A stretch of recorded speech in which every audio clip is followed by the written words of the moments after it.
with your host T. Will, yeah, keeping it real. From the A to the screen, you can feel the thrill.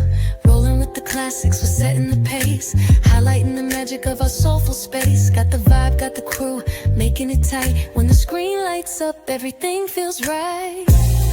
Grab your popcorn, let's make it loud. It's movie time, ATL style. Stand proud.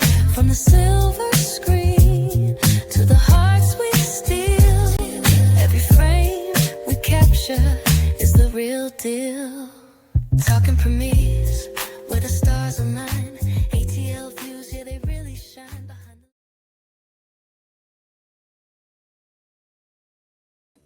All right.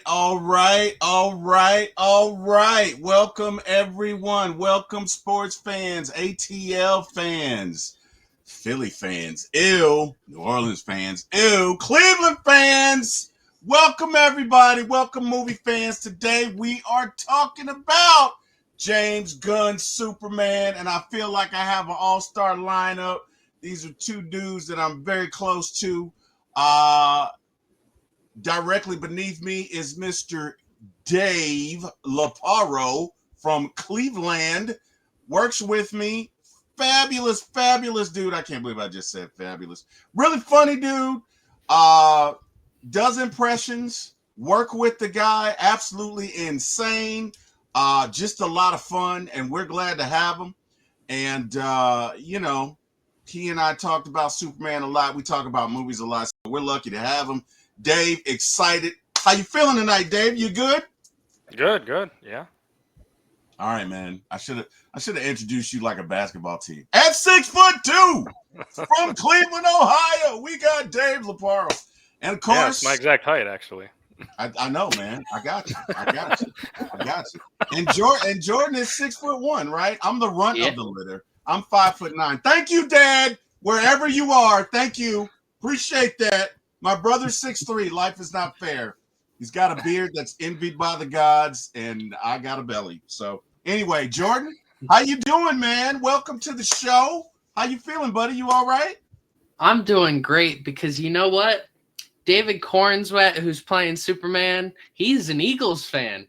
He was born and raised in Philadelphia, Pennsylvania. So I love it. That's why I'm supporting my Eagles, because only David Cornswet would support the Eagles. So I don't even want to do it now. Hey, Dave, we about to go home, man. Never mind. We'll do it again. I don't even want to do it now. No, I'm just kidding.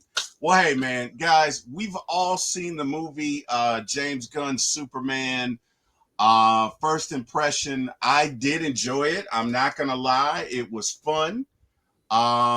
It was there were certain things that we're gonna get into. It was different. Okay, it was different, definitely different. But after going back and watching it a second time, I really enjoyed it. And the reason I had to watch it a second time is because silly me went to the movies and I got a digestion thing going on. And I had some food I shouldn't have had. And ooh wee. I'm not going to say I had the bubble guts, but I had the cold sweats and I'm up in there and I'm feeling like I'm going to pass out and it's bad. And those of you who know me know I'm rocking the 270. This baby is due any day now. And I just did not want my wife to have to walk up all those steps. Because my dumb ass, I like to watch it from a high vantage point. I couldn't have just came in and sat down immediately. Oh no, I'm in the top row. So I fell asleep the first time I saw it, unfortunately. I saw like 30% of it and the credits. The credits were really good, by the way. I should know. I paid a lot of attention to them the first time because, I missed the movie. But anyway, hey man, great movie. The second time I saw it, I enjoyed it. Dave, I know you saw it. I know we talked about it. It is different, specifically from Man of Steel. Just give me your initial response when you saw it and your initial thoughts. Yeah, I liked it too. I honestly liked it too. I'm not I know people put all that hate stuff out online about anything that's not Zack Snyder stuff. I'm really not a Zack Snyder or a James Gunn guy. I'm just a Superman guy. I liked it. It definitely wasn't what I expected. I knew it wasn't going to be an origin story. I totally knew that going in, but it was a lot lighter than I expected it to be, but I think that's what they were going for anyway. But I liked it. It definitely had good moments. I think it really built a good villain character, heel character. Because Yeah, by the end of it, you I hated him. hated him. Yeah, God, I hated him. we'll get into Oh, that more later, but they did a great job of really you know getting him to the point where you just wanted to see him go I at just the end of wanted it. him to get his ass whooped. You are absolutely right. I could not stand him. By the time it went down, man, I was in the theater like, yes, whoop his ass. Oh, now Jordan, I know you love origin stories, and I know you're gonna take off of this movie because it didn't have an origin story. But other than that, give me your first impressions. Give me your thoughts of it. Oh, I loved it. And the first time I saw this, it was so comic booky. But and I don't mean Yes. a positive or a negative way. I just think it's so interesting how this felt like something out of Justice League Unlimited, the animated series in the 2000s.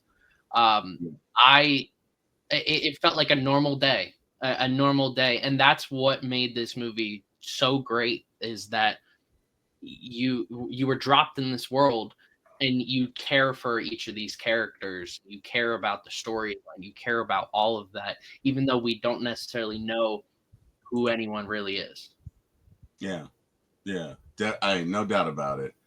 Um, so for me, in comparison to Man of Steel, the colors, the use of colors were so vibrant. Where Man of Steel is darker and more earth toned and more ground. There's a use of bright colors. And you said a word, comic booky, and you're 100% right. This is one of the most comic booky movies I've ever seen in my life. Like it really was. But at the end of the day, it worked. So it was just I thought it was interesting. I really did. Now this was directed by James Gunn, of course. This is his initial project or his maiden voyage into the new DC universe. So I thought it was pretty good.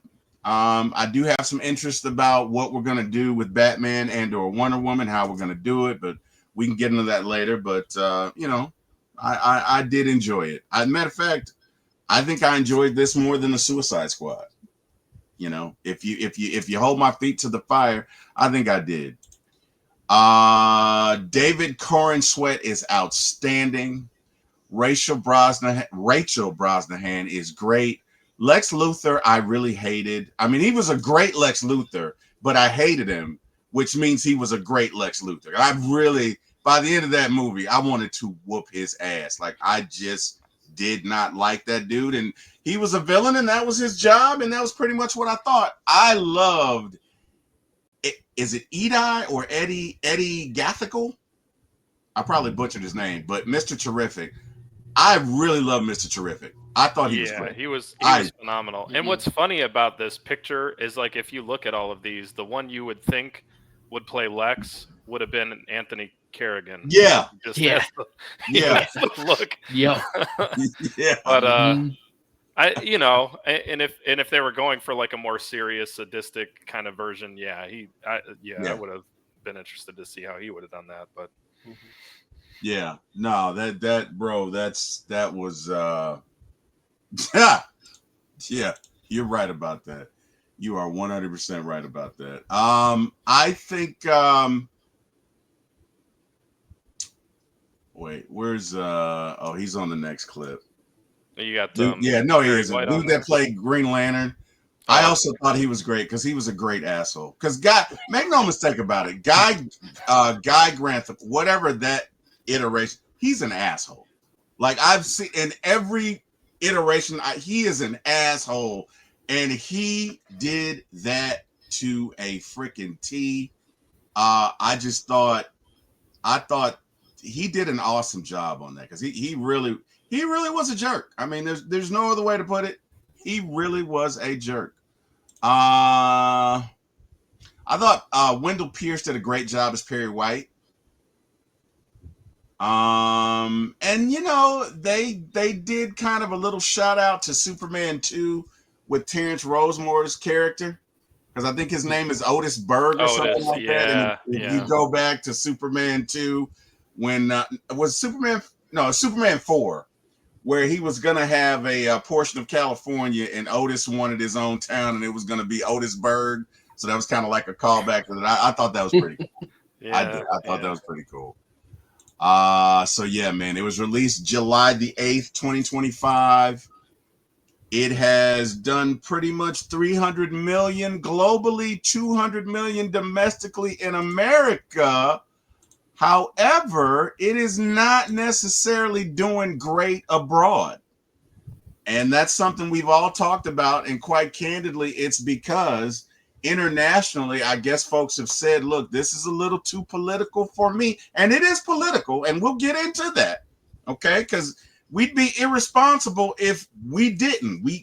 We're not going to get into specific politics, but we're going to acknowledge the fact that there is a definite political agenda.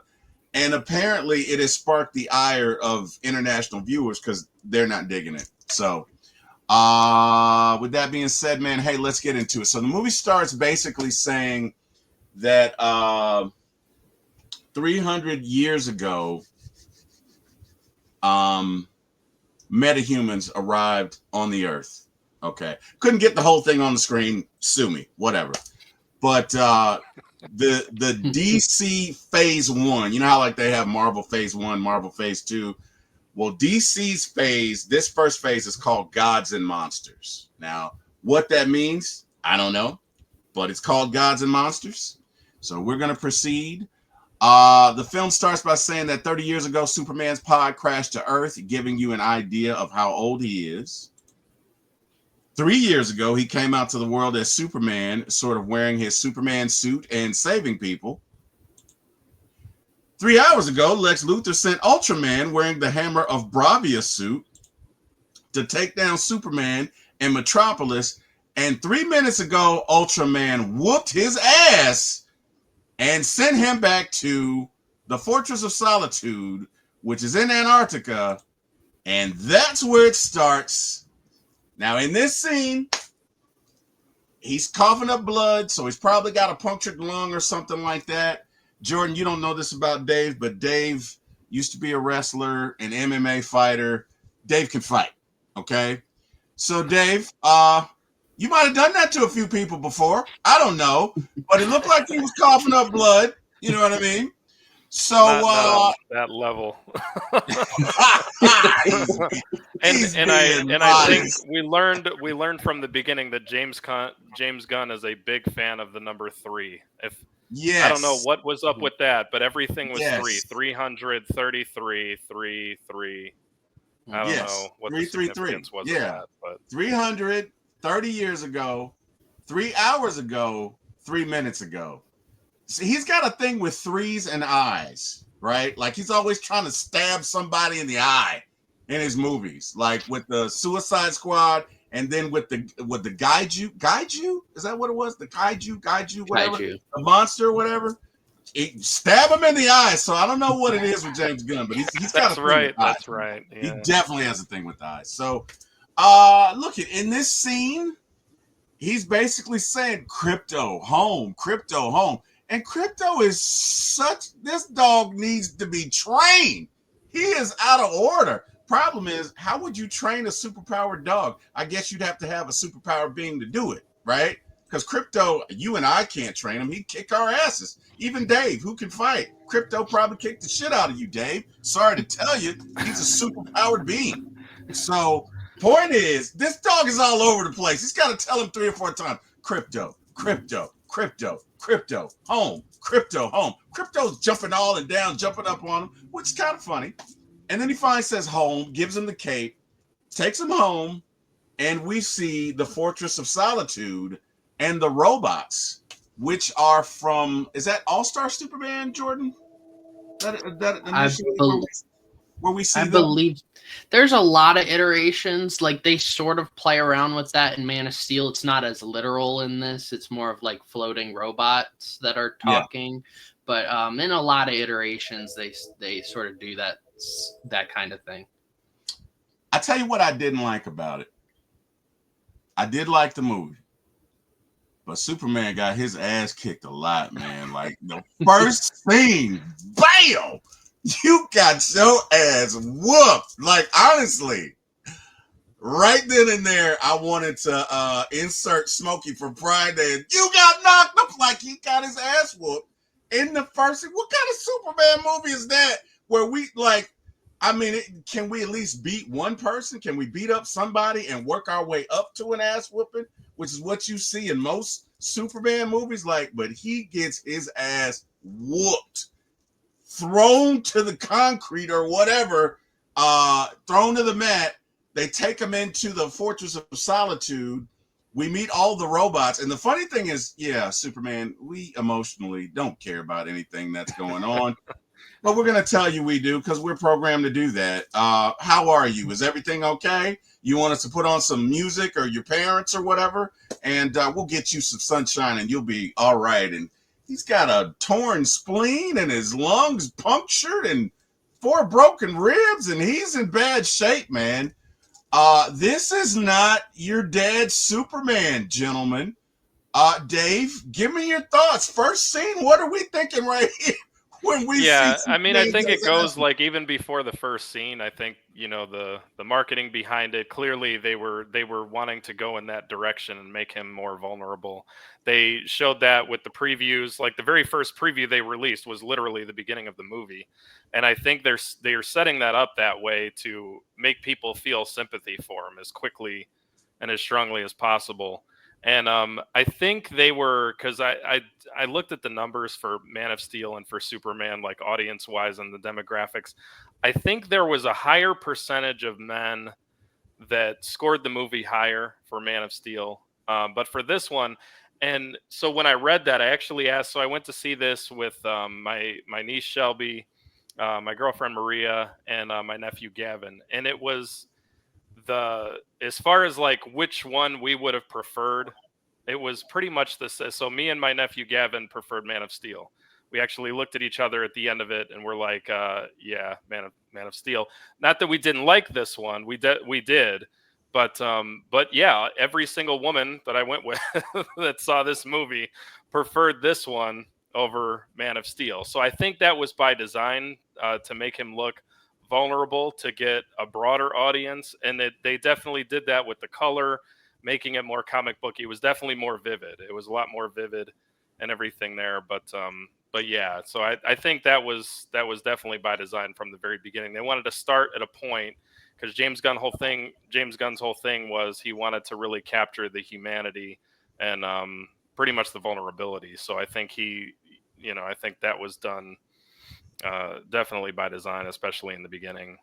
He definitely captured the vulnerability. Now, you watched Man of Steel the day you went to see this, right? Yeah, that was a mistake. It was fresh in your mind. That was a big mistake. Like, what the hell am I looking at, right? What the hell am I looking at? Yeah, because again, I knew they weren't going to do the origin thing because that was because even when Zack Snyder did it, if you go back and watch that, he does like callbacks to the origin. He doesn't start off with this was his childhood. Right. He starts off at a certain point where he's, he does the whole thing with Krypton, which I thought was just phenomenal because nobody had ever really done that until he did. That I thought that was really cool. Yeah. But yeah, he just, instead of, going from beginning and doing everything in that chronological order, he kind of showed him already there. He's working the odd jobs and all that, which was different too. And then he's doing callbacks to like when he was younger and when his abilities were developing and everything. Yeah, big difference. And then the casting, obviously, because like this movie, not a lot of people. I mean, Wendell Pierce, he's been in a lot of things. I do think David Cornsweet has the look. He definitely has the Superman look. Yeah. That was a good choice.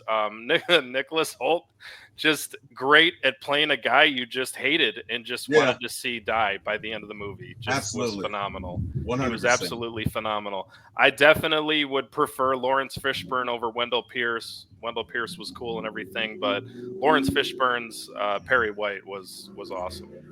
Yeah. But yeah, that was a huge mistake watching that one before this. Just the casting, the story. And not to just compare them as a whole right away, but I think the storytelling in Man of Steel was better. That's why I preferred it. I think Snyder just did a hell of a job telling a story. I think it was great. But this one, yeah, I do, because like again, I'm a Superman guy. Any iteration, I haven't like been as deep into the comic book lore as many other people, but yeah, I got no problem with it being comic booky. I do like the new S. I like the new design. I like where they went with that. Because I like, you don't want to do the same thing over and over. I don't think anybody's done that, whether it be a TV show, movie, or anything. But I do like that. But yeah, it was good. If I had to go back, I would not have watched another one before seeing this one, because it was just an odd, because everybody else's reaction was like completely polar opposite of me and my nephews. Yeah, everybody's cheering and everything, and I mean, it wasn't completely full of the theater, because we went to a 10:05 3D showing, and it wasn't completely packed, but yeah, they cheered at the end, and I looked around like, what is everybody cheering for? Like, it was good, but like, what is everybody cheering for? Yeah. Kind of a reaction. Jordan, your thoughts? The opening scene, dude gets his ass whooped, slammed to the mat, and I'm gonna be honest with you, I had seen the commercial, I didn't know this was in the opening scene, right?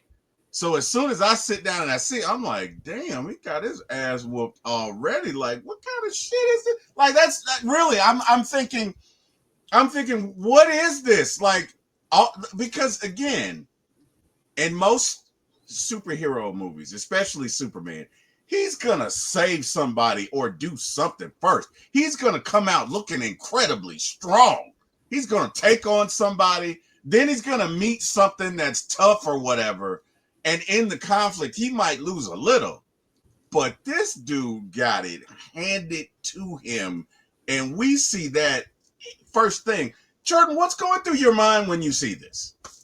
Well, compared to the rest of the movie, I am a little confused as to like how he's so bloodied up, how he's so beaten. Like he doesn't just fight Ultraman like one time, that first time. He fights him multiple times throughout the film.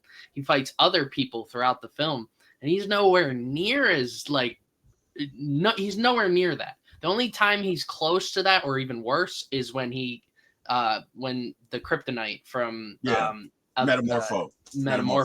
Yeah. As when he goes to kryptonite, I mean, that makes total sense. Yeah. So this felt like Dave said, you're appealing to a broad audience because you're showing the vulnerability in this Superman. And, I appreciate that. I mean, I've been watching the original animated show, and you really see the vulnerability in that Superman. I mean, that Superman can't even go into space. He's got to go into a spaceship and wear a spacesuit like any other human. So that's such an odd thing to look at in that animated show. So, but in the same light, this is a very different Superman than the other Superman. But there's some people online that I've been seeing. The first thing I thought was, this Superman's definitely the weakest of all the live action movies. Me too. Me too. Yeah, I agree. Me too.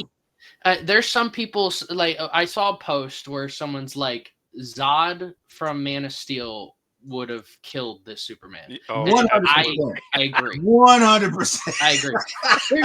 And there's people defending that, saying like, "Oh, look at the Flash movie. Look at the Flash movie." I'm like, no. Look at Man of Steel. Look at Zod. Zod destroyed a whole city. Yeah. And this, I mean, and Zod had help. It ain't like he was by himself. Oh yeah. Zod showed up with 6 or 7 of his homies. Mm-hmm. He would have ate this dude for a snack. He'd have been like, "Is this it?" That tells me that Zod has not reached Earth yet. in this timeline because Of there's course just not. no way. Or if he did, that Zod's extremely weaker than the Zod in Man of Steel. He's got to be.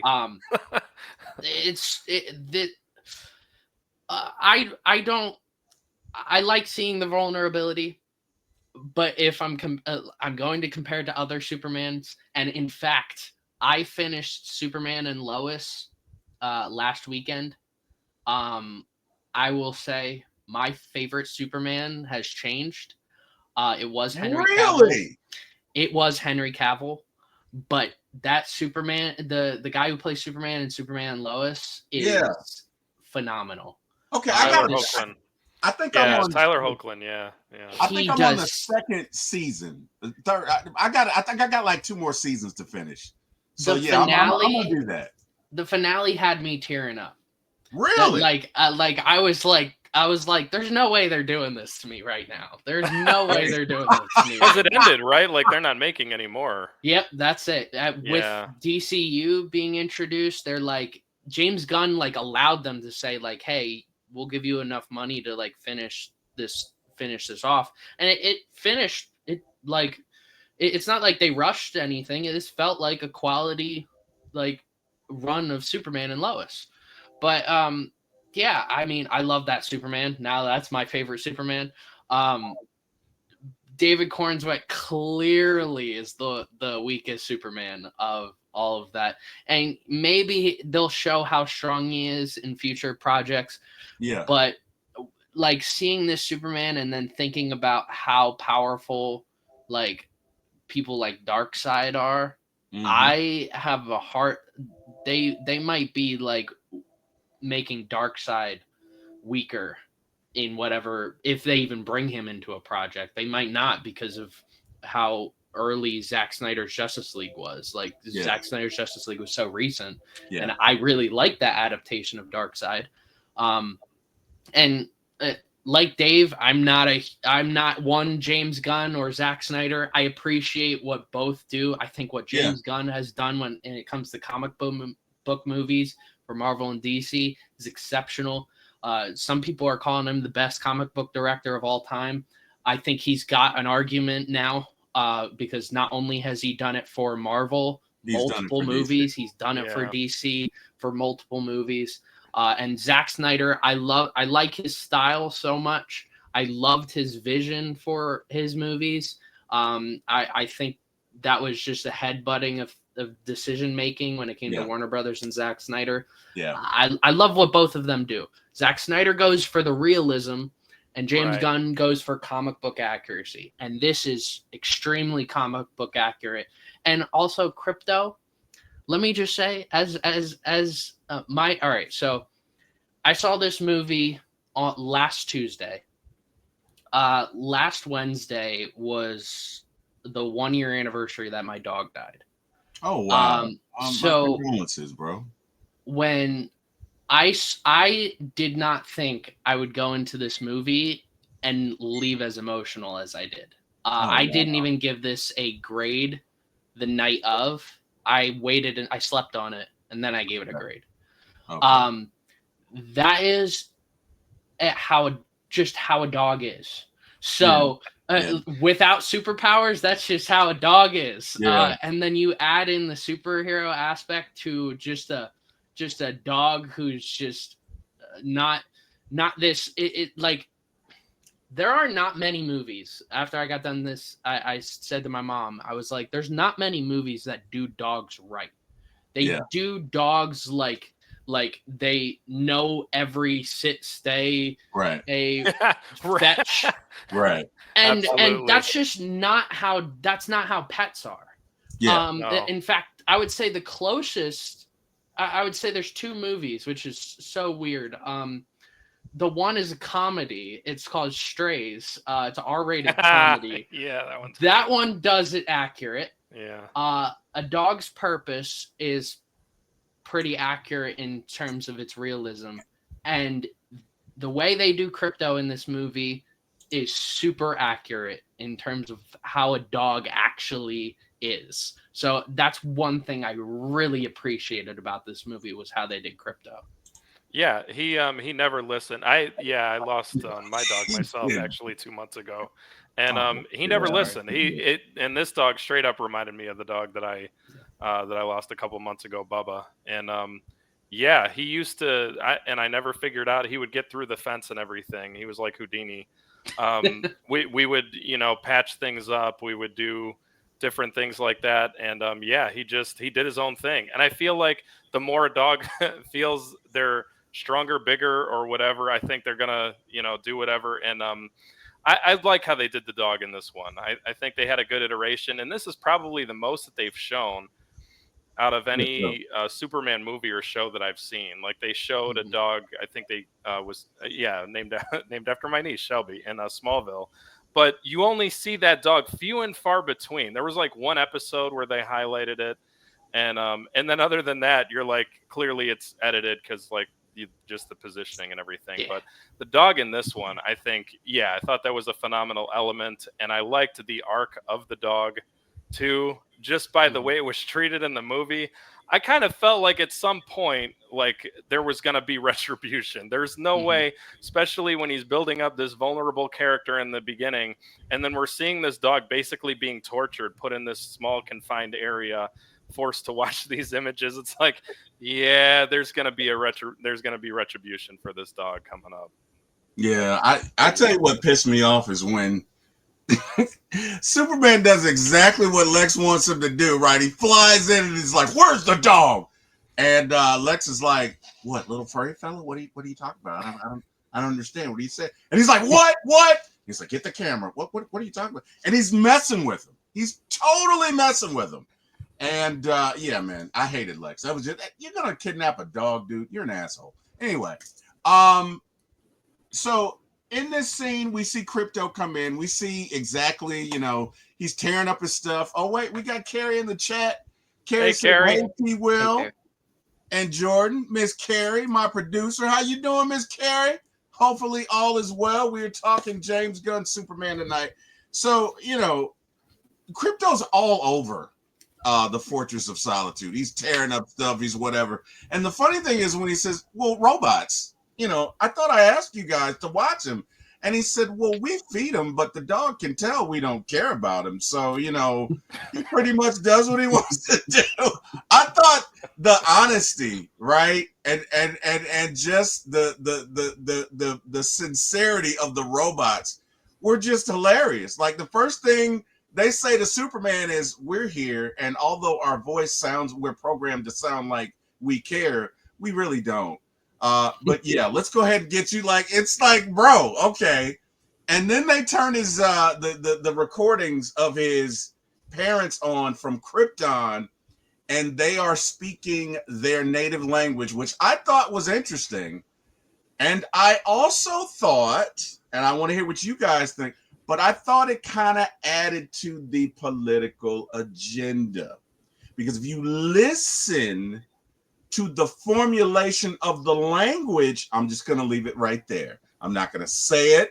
I don't have to say it, but you get where I'm going, right? You understand where I'm going. Like, I'm like, wait a minute, we've never seen them speak a different language. Like, what is going on here? They always spoke English, and it's not a big deal.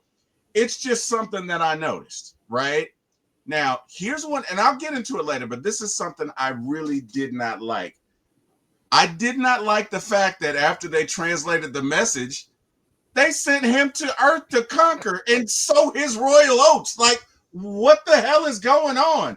Oh, it's 5-2 Braves. Damn it. Okay. Sorry. Yankees just hit a home run. Anyway. Kyle Schwarber hit a grand slam. I'm just letting you know. You know what? So as you can tell, Jordan is a Philly fan, right? You know what? I'm gonna let him have it. I'm gonna let him have it. Anyway, I really did not like the fact that they sent him here with such sinister intentions, right? And this was a big jump from any Superman that's ever been done. Now, I didn't like him playing fast and loose with that, right? The two things I didn't like. Number one, in every Superman iteration that I've always seen, Jonathan Kent always dies at some point. That is a foundational building block in Clark's life, is the fact that his father dies. That's where he and Batman have something in common, is that they both have a piece of them that's broken. That's why he can understand Batman. And it's like, okay, we get in, and don't get me wrong, in the comics, there are some iterations where both parents survive. There are some iterations where both parents die, but it is commonly recognized that Jonathan Kent dies when Superman is at an early age, and a lot of his development is him trying to please his father or trying to live up to his father's expectations. And I didn't like that. I also did not like, and we'll get into it later, because I'm getting way ahead of myself. But I'm not gonna say I didn't like it. I'll ask you guys. The choice for his parents was different than we've ever seen. Let's kind of get into that. Dave, give me your thoughts on it, because they're clearly different. Like, give me your thoughts on that. Yeah, they're definitely different. I think it's the iteration that was I wasn't big on when I first saw them. I was like, wow, this is cool, and I was definitely cool with Bradley Cooper being in the movie. I think he's a phenomenal actor at just about everything he's ever done. But I liked it at the beginning. I regardless of what the motivations were for the language, I thought it made sense. They're from another planet. Like, yeah. I mean, you could easily reconcile that with just that fact, that, obviously they come from somewhere else. So it makes perfect sense. Like, even within the confines of the story, I had no problem with that. I liked it at first, and then when they, decrypted the message and all that, then I was just lost on that. I don't remember any iteration where it was like, I think in Smallville, there was like interpretations that were perceived that were made where it had like a negative connotation to it. Mm-hmm. But this one was flat out, and it just kind of lost me. And then how it carried over to him because of a message that somebody else left regarding him. I know that it played into the fear of the people's reaction to him having these abilities and all that. But as far as like the parents overall, the casting, I was totally cool with. Totally cool with the different language. I actually thought that was a pretty cool element that they brought in, because it makes sense. They're not from around here, so obviously. I was expecting when they broke it down, or they were at least at some point was going to translate it into English, similar to like how in Man of Steel, when Zod broadcast the message, he literally broadcasted in every single language, which I thought was a cool element. I thought there was going to be something like that coming up at some point, but they just kept playing it in the language, and then they decrypted it, and turned out he was, their intention of him was to be here and dominate and to populate the earth. Whatever. That lost me with that. Yeah. I'm like, wow. Okay. Jordan. Well, guys, let's shift gears a bit, right? So obviously Superman gets the dose of sunlight. He's better. He takes off after he scolds his dog for tearing up the place. And he goes to fight the Hammer of Barovia. And we, at this time, don't know who he is. We find out later. But we do know that Lex is controlling him. And Lex is whooping his ass like A1, D5, B4, A1, B5. And he's doing all of these moves that are obviously combos from a video game, which was kind of cool. And at the same time, kind of pissed me off, because I'm like, he is whooping Superman's ass with video game moves. You gotta be kidding me. This is Mortal Kombat. And he's like, D1, D1, D1, B5, G7, wham, killing him, right? And I'm thinking, wow, okay, you took an L in the first 5 minutes, and you're gonna go back and take an L again. And I find myself in the theater like, dude, come on, don't let him go. Oh my God, it's like I'm watching a football game, and the Falcons, don't you say it, Jordan. The Falcons are just sucking right now. okay? And they're doing stuff that's making me mad, and they're running stupid plays, and I'm like, what are you doing? You see the guy open there, that's an interception. Like, that's what's going on in my mind as Superman is getting the bricks beaten off of him. Obviously, whoever the Hammer of Barovia is, with Lex Luthor's help, he's a very prodigious fighter because he's now 2-0 against Superman. So wait a minute. I beat you down. You go home, get some sunlight, come back, and now I'm gonna beat you down again. And what was really, really bad is when he grabbed him by his cape and spun him around. That was just disrespectful. That was just disrespectful, gentlemen. I did not like it. Jordan, talk to me about the first time you witnessed this battle. What's going through your mind as you see this? Well, the number one thing, and this is why this felt straight out of like Justice League Unlimited, because sometimes there would be fight scenes and they would almost like just shift gears, and like the fight ends, but you think Superman's gonna get back up and then go fly and keep fighting, or maybe the Hammer of Baravia is gonna come down and finish the job. But no, it's like, all right, we're done for the day. I gotta get some lunch. That's a wrap. That's a wrap. I gotta get some sunlight. So it's the same time tomorrow. That's how it felt out of like the animated shows. Is like you would have like fight scenes, and as soon as someone's down, it's like, yeah, stay down, and then you walk away. And that's kind of how this fight scene happened. Like when I saw this end, I was like, oh, all right, that's just gonna be it. Like Lex Luthor wants to kill Superman at the end of the day, and you're just like, oh, okay, no. But ended up going with his political agenda, why he didn't want to kill Superman, I guess, in that moment, whatever.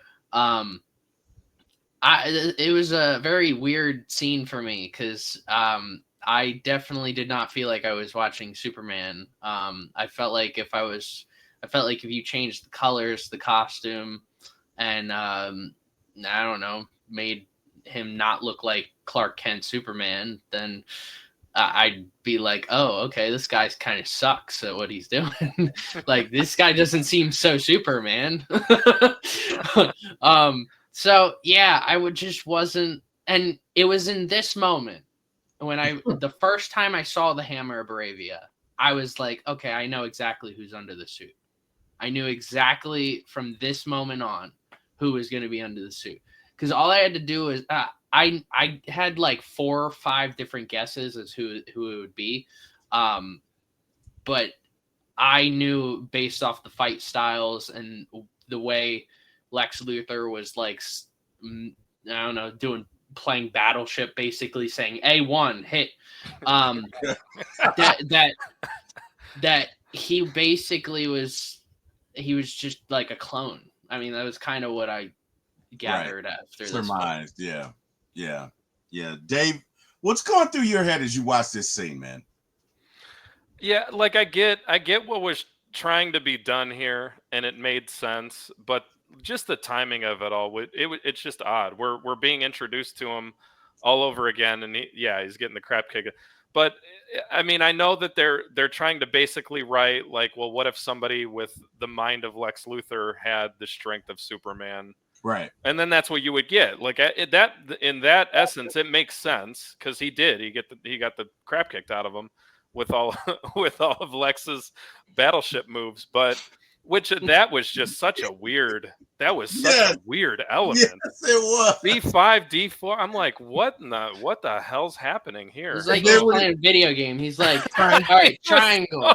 It was so odd. Like they could have, that it's, and I don't know who wrote. James Gunn is phenomenal and everything, but like, why did we have to get Lex playing Battleship? Because I mean, they're using high tech stuff throughout the movie, so like we can't like have an earpiece and he's just telling them like, hey, duck, duck, dip, dive, and dodge, and hit him with a right hook or whatever. But the Battleship thing was a little silly. and all of that. I get what they were trying to do though, and it made sense. I tell you what was funny, Dave, was when he's got him down and he's like, B1, B1, B1. And let's it's like, at what point do you catch on? He's right. So, for one thing. Feeling it, right? And let's start preaching. He's like, B1. And the other thing that Jordan brings up too, that's another thing that made me stop and be like, we're just doing this. Like they just stopped. Like everything just stopped, and everybody went home. It's like, okay. Well, we don't want to cause any more property damage. We're gonna hold things off right here. we're gonna let you train because we want to beat you at your best, and we'll come back and do this another time. Okay. That's what it was. It was so weird. It was so weird. Did you get everything you needed? You got everything. All right. We're gonna come back tomorrow. You really had to suspend all your disbelief in that moment because it was like, yeah, it's very comic booky. We'll just stop right now. Yeah. We just wanted to let you know we got you today. Okay. No element of danger. He just. You had enough. You go back home. We'll do this again. Yeah. He's tired out. All right. He's tired out. He's had enough. Yeah, man. What was funny was like, so Superman's down in whatever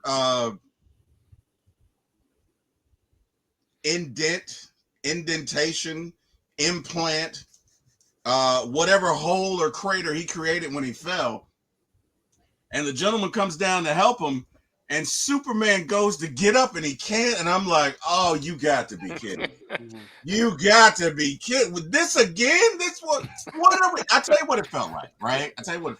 So number one, and Jordan, you and I had talked about this movie like probably 2 weeks before it came out, a week before it came out. We were super excited.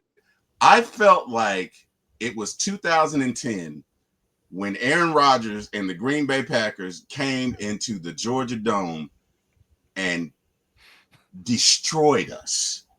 Like, that's how I felt. Like, I was so excited for that game.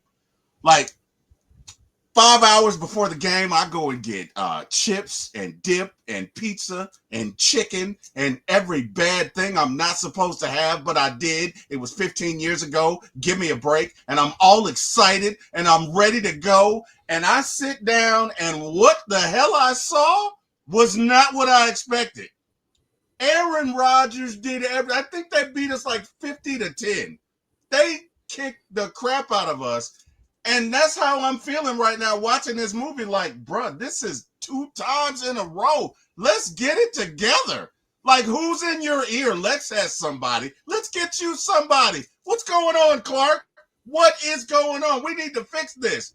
And then you're going to sit your punk ass down there and be like, oh, that just pissed me off. Like, that was too much vulnerability. This is Superman, damn it. We don't expect it. We don't care about your feelings, Clark. Your job is to whoop ass. Okay. He needed to put some icy hot on.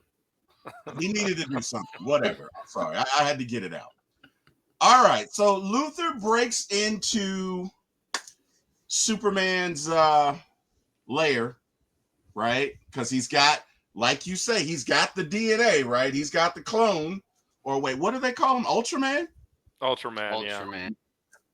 Which I think it was a spin-off of Bizarro. I think right. Yeah. We'll talk about this later, but I think he'll eventually become Bizarro Superman.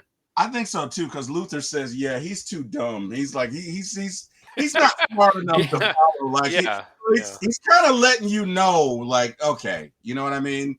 But you know, he and the engineer, who's kind of cool, right? So she's got these nanites.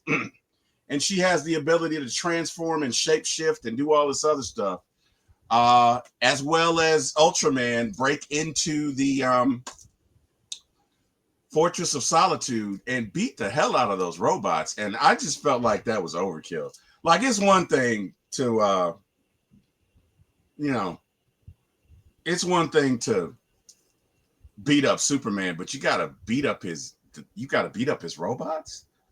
You got to beat up his AI. Like, that's just uncivilized, right? The one thing about this, you know how there was backlash before this movie came out about a scene being taken out of showing Crypto getting punched? Yeah, I think it was right here. I think it was so in this too. scene. When the nanites go over his face, I think that was initially going to be a punch from Ultraman to punch him. Yeah. And that wouldn't go over well. That would not go over well. Yeah, we can beat the shit out of David Cornsweat, but the second you hit a dog, then we have problems. We're gonna have to kick your ass, Lex Luthor. Okay. This is where we are as a society. We're drawing the line. This is where we draw the line. That's where we draw the line. It's where we draw the line. So what if you killed 1 billion people? You hurt a dog? Or how about the scene where Superman saves a squirrel? Like, really? I loved that. Really? I loved it. Really? I loved that Oh scene. my God. I loved it. Come on, man. Because I went to see this with my mom. Superman is her favorite superhero, and she loves Christopher Reeve's Superman. Yeah. And I said to her right before the movie started, I said, if I don't see him save a cat, we're walking out of the theater. And he goes and saves a squirrel. I was like, you know what? I'm okay with that. And a lot of people, like, when they were filming this movie, they were like, oh, is that like they thought that was like a superhero. They thought the squirrel was gonna be a superhero. So it's so funny that everybody was just so wrong, and it's just some random squirrel. But yeah, that's the thing, and yeah, women totally dug that. Between the dog, the squirrel, like that, yeah. I'll tell you what it made me think of. It made me think of Major League when who's the guy? Jesus, whatever, has sworn off bad behavior. And he's like, I don't want to hurt this little animal. And you're talking about the sequel. You're talking about Major League 2. Yeah. Trust me, I know that's what it reminded me. Like, what the hell are we doing? You got people dying all around you, people falling, and you're gonna say, get it? What are we doing? What are we doing, Clark? Anyway, Luthor breaks in. The engineer obviously breaks into Clark's digital software because, of course, she's equipped with otherworldly technology that can just integrate that, right? Because that makes sense. And they're able to download the message, and they have what they came for, and they leave. This Lex Luthor, the more time you spent observing him, the less you liked him. Like, clearly his motivations were envy and ego. And I think he even says, I just don't like the fact that as smart as I am. Yeah, and he's very arrogant. He was like Michelangelo. Like, he's pissed off at everybody that's not him. Anybody that's ever done anything remarkable, he's clearly pissed off with, which they're kind of playing the crazy billionaire trope. They're kind of playing that up a little bit. I'm sorry. They have too much money to be crazy. The eccentric billionaire trope, okay, is what they're playing up here. But just a very, there's nothing redeemable about this Lex Luthor, right? There are other Lex Luthors, specifically Smallville, where they have some redeemable characteristics. But this guy is just a freaking monster. And it really is. Jealousy will take you to some dark places. Envy will take you to some dark places, right? There was nothing redeemable about his character. Jordan, let's talk about Lex Luthor. Let's talk about how you feel about his performance, but let's just talk about his character for a minute. Give me your thoughts on this one. And you know what? Let's have a little fun, because I tell you what, even though he was a jerk, I preferred him a whole hell of a lot better than that dude that was in Man of Steel. I hated him. Well, actually, he was not in Man of Steel. He didn't come in until Batman vs Superman, because Zod was the storyline in Man of Steel. I'm sorry. But if you're comparing Lex's, I agree with. Yeah, but yeah. Batman vs Superman. I'm sorry. Yeah, but I detested him. I straight up detested him. Because he was a sniveling little twerp, and this guy, at least he was committed. At least he wasn't agity and jumpity and just a million things that are the antithesis of everything that we know about Lex Luthor. This guy is more Lex Luthor than the one or the previous iteration in Batman versus Superman. Dave, kind of speak to that for me. Give me your thoughts on that. Well, Jordan. Or Jordan, Dave, both. Doesn't care. I will say, I love Nicholas Hoult. I have not watched a movie where I didn't like a character of his, whether that was The Menu, Warm Bodies, the X-Men franchise where he plays Beast. I just love every movie that he's ever done. So when I heard he was playing Lex Luthor, I'm like, yeah, he'll do good at that. Like, there's no doubt. I will say people are way overrating him. I think he did great, but I screenshot like 20 posts where people say he's the greatest comic book villain ever, or this is the comic book Mountain Rushmore, and lists Heath Ledger's Joker, Josh Brolin's Thanos, and he's on it too. We need to dial it back, okay? Pump the brakes. Yeah, I wouldn't even go so far to say he's the best Lex Luthor. I mean, Yeah. for me, I wouldn't either. I like Gene Hackman. You taught well. I mean, he definitely good, and I love those original Superman movies. It's what I grew up with. But I think the best iteration, and I think a lot of this has to do with because you compared him to the Lex on Smallville. So there's the difference between the two is because we got to see more of like his kind of turn in Smallville. And I think that's why I prefer him because that is the one I think has played the best iteration of that character. And that's just, my opinion, but I just think he had more of like an Anakin turning into Darth Vader kind of element going on because him and Clark were friends and all that. And I think Michael Rosenbaum absolutely nailed that. I thought he was phenomenal throughout the entire thing.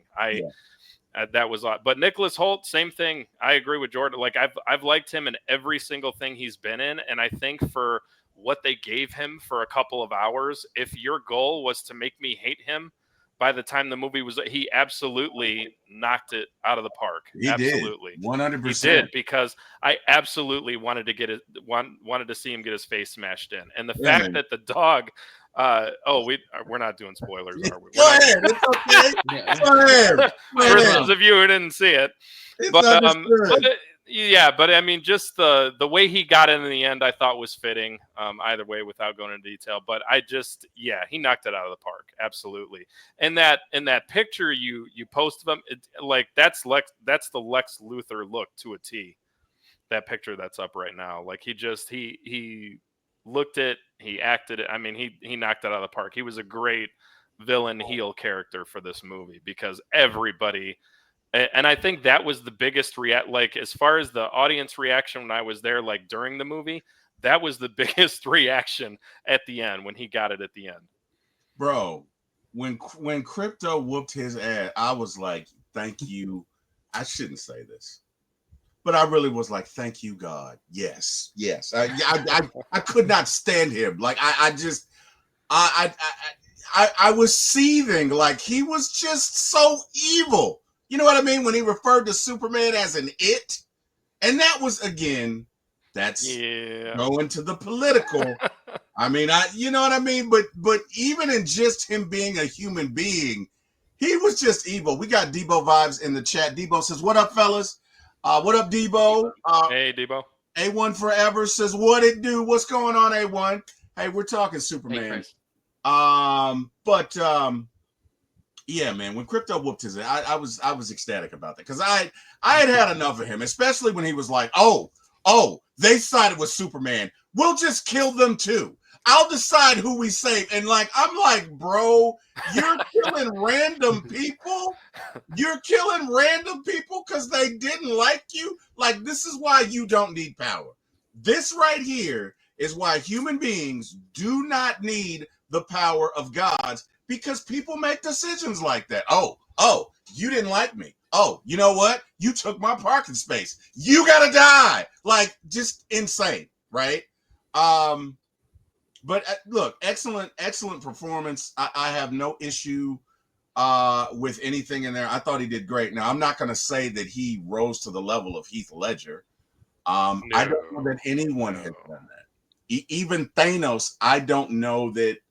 Oh wow, base is loaded. Sorry about that.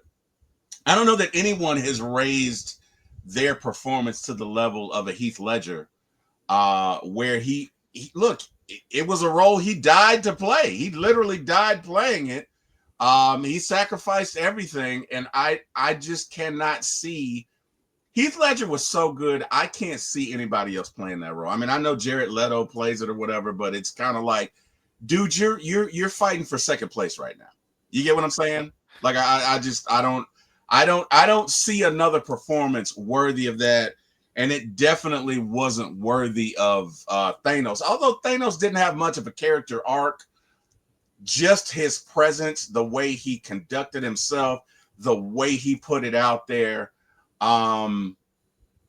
Yeah, I don't think that Lex's performance rivaled that. But anyway, No. we gotta go. We got stuff to do. So now we get into the public backlash and the interview. Let's go to the interview first. So this is the first time we see Lois and Superman and their relationship. And I'm interested to hear what you guys think about this Lois, because this Lois to me was way more aggressive than anyone, way more argumentative. And I'm gonna be honest with you, when Clark is about to leave and she's like, I knew it wasn't gonna work, I was thinking to myself, yeah, me neither. Hell no. Me, like, she was really, I'm choosing my words carefully, difficult, right? Like, and I get that Clark is kind of, the stars and the moon and a bit of a dreamer, and she's more pragmatic. But it's like she kind of went out of her way to agitate him when they did that interview, right? Oh, yeah? Oh, you did that? Oh, you know how that sounds. You know how that sounds, right? Are you really going to say, like, she was just pushing his buttons, right? Which is something my wife does, but we've been married for 32 years. I don't know what their excuse is. It's a little different. You know what I mean? We push each other's buttons is what couples do when you've been together for 3 decades, but they haven't. So to me, I didn't like this part of her I didn't like this part of her personality, because he hasn't committed to her yet, right? And let's be honest, in every iteration of Superman and Lois prior to this one, Lois is spellbound by him. She is captivated by him. He is her world. I don't get that coming off her chest. I don't get that. I don't get that at all. I get, yeah, I'm going to deal with you, and yeah, I got my own issues, but just I don't get that. I don't get that bewilderment. I don't get that fascination. I don't get that lovesick infatuation that we get from other iterations of Lois towards him. Jordan, give me your thoughts on that. All right, I have strong opinions about this. I absolutely loved Rachel Brosnahan's performance as Lois Lane. In fact, I will go as far to say that in one movie, I liked her Lois Lane more than I liked the Lois Lane in Man of Steel, Batman vs. Superman, and Justice League, either iteration of Justice League. I love this because this is who Lois Lane is at the end of the day. And the animated series does this fantastic too. Lois, regardless of Superman or not, is a strong reporter. She will go to the ends of the earth to figure out a story and get it right. And that's why she's very hesitant at first when they're talking. He's like, yeah, you can interview me. And I was like, oh, this isn't going to go well because I just know she's going to lay some, like, you know, when you're working, you're in work mode and you're at home family mode. And then, but if you try to bring in like family to talk about your work and stuff, it's like, do you really want to talk about? Do Yeah, you really want to yeah. learn what the square root of 132,000? Like, do you really want to know like how to build a Cadillac converter? Like, do you Right. really want to know all that? And it's like, yeah, sure. No, you don't. You really like, want to know the 16 applications that me and Dave deal with on a daily basis? Do you really want to hear that? She was giving him an out. She was giving him an out saying, "Are you sure?" And he's like, "Yeah." So I love this. In fact, she did so well that David Cornswet was talking about how well she was doing, that during this scene of filming, and I had mentioned this to you, T-Will, that she had asked a question in a certain way that was on her script that made David Cornswet say F you to her. Right. And because he was so into character and Right. the way she delivered a line just threw him completely off. Yeah. And that's hilarious. That's great line delivery too. And that's a great job of both actors getting into character.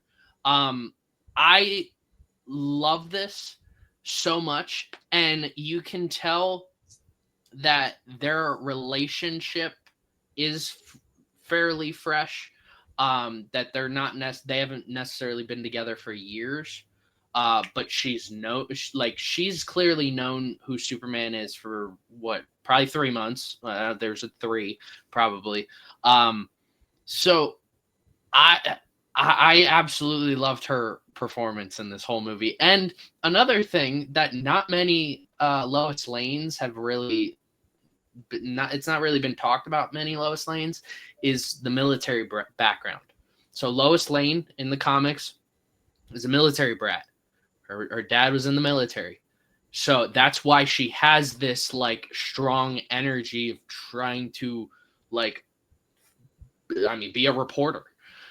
So this brought, she mentions it a few times in this, and that's how she's able to like fly that, the aircraft, which that at first I was like, how is she able to fly this thing? And I was like, all right, I guess that makes sense because her dad was in the military. But yeah, I just loved her performance. And this whole scene, James Gunn said afterwards, this was his biggest risk of the whole movie, was putting this 13 minutes dialogue between the two of them, because it was just that. It was dialogue. There was no action. There was nothing else. And I'm so glad this all showed up in this whole scene. I loved it so much.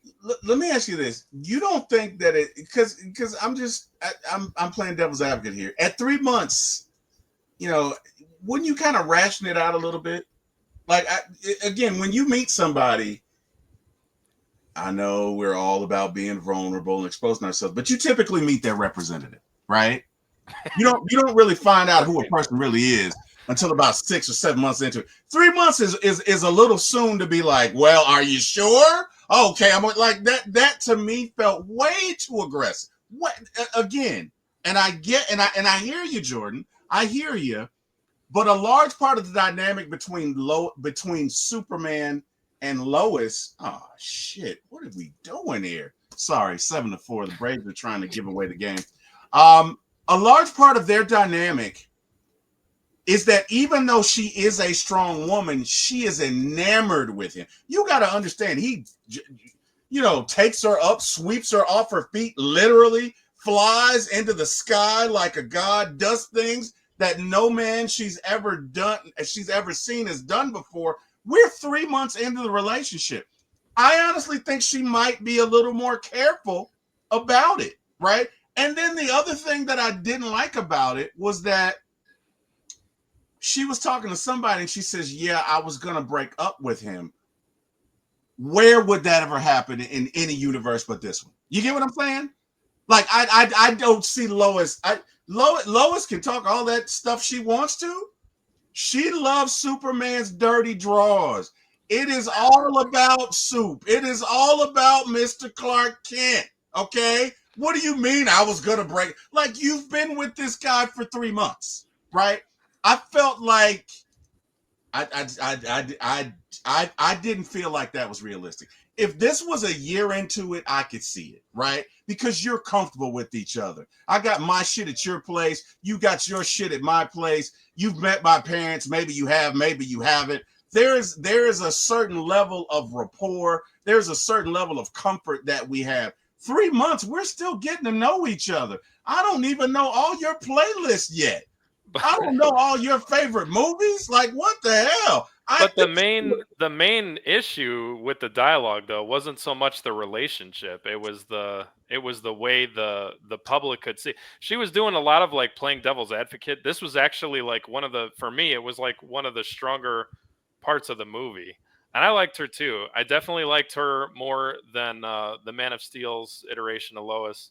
I like this one better too. And I feel like she knocked the character out of the park. But I think that dialogue between the two of them probably one of, if not my favorite parts of the whole thing, because a lot of it had to do with she was being firm with him, but at the same time she was really trying to point out like, this is how this looks to other people. Yeah. No, and I'm just trying to get you to understand that. She wasn't, I didn't feel like she was really coming at him like that or attacking him. I just, obviously, because he had already done the action, so instantly, of course, he's offended because she's pointing out, well, this is how this looks to other people, what you just did right there.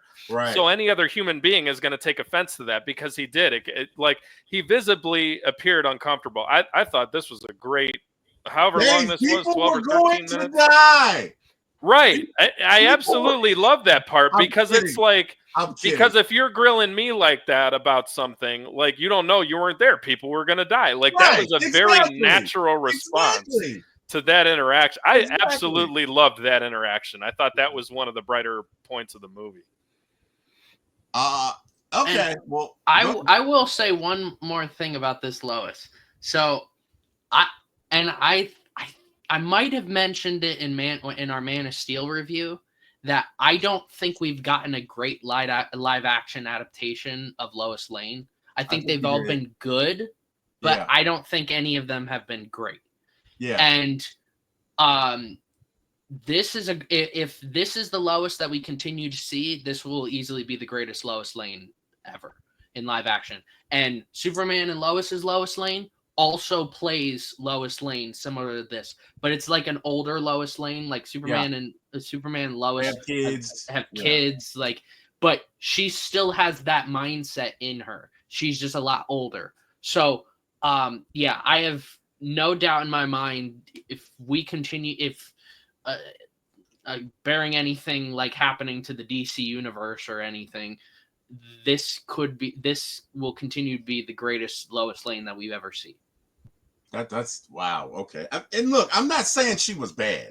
Let me be clear. I'm not saying she was bad. It was a great performance. I just felt like 3 months is a little soon for you to just like I don't. But she didn't really come at him like that though, because she was like, "Do you want to do this?" Like, she was giving. Multiple times. Came at him. She came at him, but I mean, she was giving him an out like almost immediately. So it wasn't like she got warmed up. Oh, it was on. And admittedly, he was like, "You know, I hate it when they call me super shit or something like." He was messing with him. He was messing with. He was mad then. He was all up. He was like, "You know what? I'm just gonna go." You know what I mean? And instead of her being like, "Oh, Clark," she was like, "I knew this wasn't gonna work." I'm like, "Damn, Lois." I didn't like that. I didn't like that at all. All right, let's talk about. So Superman's fighting is it the guy? Jesus Christ, Braves, what are we doing? Okay, anyway. Superman's fighting Jesus Christ. No, hey, no. God. Oh, no. Oh. Hey, God, that's what I got out of that. I did not mean that. That's what happened in Superman 2025. Jesus showed up. No. Superman's fighting the Gaiju, right? And whatever. And what is it with James Gunn and poking people in the eye? Like what is that? He did that. I think that's a Sam Raimi hint. Because Sam Raimi did that in all of his movies, in the Spider-Man trilogy, in Doctor Strange Multiverse of Madness, and the Evil Dead franchise. I think that's a subtle nod to Sam Raimi. You think so? I Okay. think so. I didn't think about that, but that's disgusting. So speaking of nods, and I caught this, I think they played this multiple times in this movie, and I thought this was like a real class act by James Gunn. They did an instrumental in the background that was the instrumental that was in Man of Steel. They just did it in like a softer way. So if I don't know if either of you caught that, or if anybody I didn't catch it. who's watching I or didn't listening to either. this caught that, but it was like a bit of a remix. It was like a softer version of it, but it was definitely the instrumental for Man of Steel. I appreciated that. I like when they do the little nods. Like I love that he did his own thing with everything, but I like it when they like with William Reeve in the as a side character. Man of Steel did that with numerous Smallville actors. Like I was telling you a little bit before we came on, but I like it when they do the nods. Like you don't need to recast them. Do your own thing. But I just think that was classy. For them to do that, because obviously they're not people that are at odds with each other. I was reading stuff online. There's deep hatred, like people not wanting to see this movie do well because they're so like that. Like it's not coming like the Snyder thing. It's not like I don't think that's happening with the DC thing. Warner obviously not a big fan of him. I'm glad it's doing well. And all of that, because I hope we get more Superman stories and everything. But yeah, I totally dug Lois's character. Absolutely. I thought the iteration was good. One of my personal favorites, again, going back to Smallville, Erica Durant's. They actually show it overtly, like her being the daughter of the general and all that. And she is very, very strong character in that one. Don't know who I would have as my ultimate favorite, but since we're comparing Man of Steel and the new the Lois and the new Superman obviously gets it for that one. She definitely beats out. I liked Man of Steel Lois. I liked her. She's good. I liked her too. I'm not saying she wasn't good. I'm just saying if I'm picking between the two, the one in the new Superman, I think just delivered a better Lois performance. Like if I was grading the Superman or the Lois and Man of Steel. Oh, and just all of those movies. I would give her like a solid, like maybe B-, C+. This one I'd probably give like a B+, A-. Like I think she's just like on another tier that's closer to the Lois Lane of the comics. Yeah. I do have a question because I know Christopher Reeves' son was supposed to be in this, but I completely forgot about it when I was watching it. Do you guys know? Like where he was? He was a reporter. He was a report. It was in one of the, and until I read it online, I actually completely had no idea he was in the movie when I saw it. But when I thought back on it, because I haven't seen a lot of pictures of him, but when they explained, because the cast, if you look up the casting, it has him as TV reporter. There was something that was playing on the TV, I think, and then that he was the reporter on there. It was not long. It was not a very long part at all. But so it did. It was just like a quick blur. But I mean, yeah, like you but say, still, just the subtle, because you want like guys that come in to do their own thing and like have the vision be all theirs and not feel like it didn't need to be a torch passing thing. I think he even made a comment about that. Like we're not the gatekeepers of Superman. I think he said something like that. That I had read online, which is true, but at the same time, it's just a classy move to kind of like pay respect to people that were a part of it or had some part to play in it somehow, some way. Not that there needed to be any torch passing, because I mean I think we're kind of past that at this point, but I just thought it was a classy move, both like what he did with the instrumental, having him in it for that little part or whatever. I thought was pretty cool. Yeah. So let's talk about the public backlash. So after the Gaiju is defeated, because they poked him in the eye, and then I think Mr. Terrific was outstanding, by the way. Yeah, freaking love that guy, right? And after he dispatches those T cells and they blow up that dude's stomach, and Superman tries to lay him down gently, and then all of a sudden Luthor puts out this report that Superman's parents wanted him to take over the earth and sire as many kids as he could, like he was King Ramsay. It was amazing to see how people just turned on him, right? And that's what was interesting, is that I felt like there would be one or two people that would be like, nah, man, no way. You know what I mean? But looking at the crowd, those people turned on him quicker than J-Lo changes boyfriends. Just kidding. I'm just kidding. I'm a big J-Lo fan. I'm just kidding. But they turned on him, right? And what it speaks to is they were probably afraid all along, and Luthor is playing on that fear, right? Even though Superman does these, and it goes to show that people fear what they don't understand. They fear what's different. Look, Superman has saved many people. Never lost a fight until that day. He's having a bad day, by the way. Let me just say, he's having a really bad day. Like, bad day. I mean, not as bad as the lady from Straw in the Netflix movie, but it's a bad day. So, anyway, they all turn on him. You know what I mean? And one guy like throws something at the back of his head, and I'm like, wow. And then all of a sudden he goes into whatever, I don't know, it's not a LexCorp building. I think it's the other one owned by the Justice Gang or whatever. But they go in that meeting, and Guy Grantham or Guy whatever, being the asshole that is, I just want to know, did you do it? Is it true? Is it true? Do you really want to sire all these women? Like, is it like he's such a jerk, right? He's such a jerk. Let's talk about, and Dave, let's start with you. Let's talk about how you're feeling in this moment. Now that everything has changed, now that Luthor has put out this information and is trying to assuage or turn the tide of public opinion against Superman, give me your thoughts in that moment. So yeah, that element I didn't really connect with. I know they were, playing to the times with the whole cancel culture and whatnot, and I get all that, but what did they say at the beginning? He's been there for like 3 years or whatever. Right. I just don't feel like there was enough to really like why did you have to do that to get there, kind of a thing, where like, because they talked about this international thing. In fact, the dialogue with him and Lois is about this international incident that he intervenes in. So why can't you do something where like he releases like edited footage and like, or something like that doesn't paint him in the greatest light? Because, we're going to rally all these people because this is what your parents said.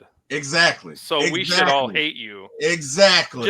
I just didn't connect with. Like, I get what they were trying to do, but why did you have to do that? Like, why you could have got there another way. That portion of it I didn't really connect with. Agreed. I think that's a testament. So I think this movie, like one of the, not morals, but one of the themes of this movie was social media and the backlash. It's kind of ironic that it's James Gunn making this movie, and James Gunn got fired from Marvel for all that stuff. Right. But it is a testament on how, just social media as a whole, and that something your parents might post might be perceived by the whole world completely, like they could be saying the most awful stuff. That's not something you agree with. I mean, there's stuff that my parents, I don't agree with them on things, and if they said it, I would be like, yeah, I don't agree with you on that, and the whole world might hate them. But that's not how I feel. That's how social media is nowadays. I mean, people blow up for the dumbest little things. Now, James Gunn, some of the things he said were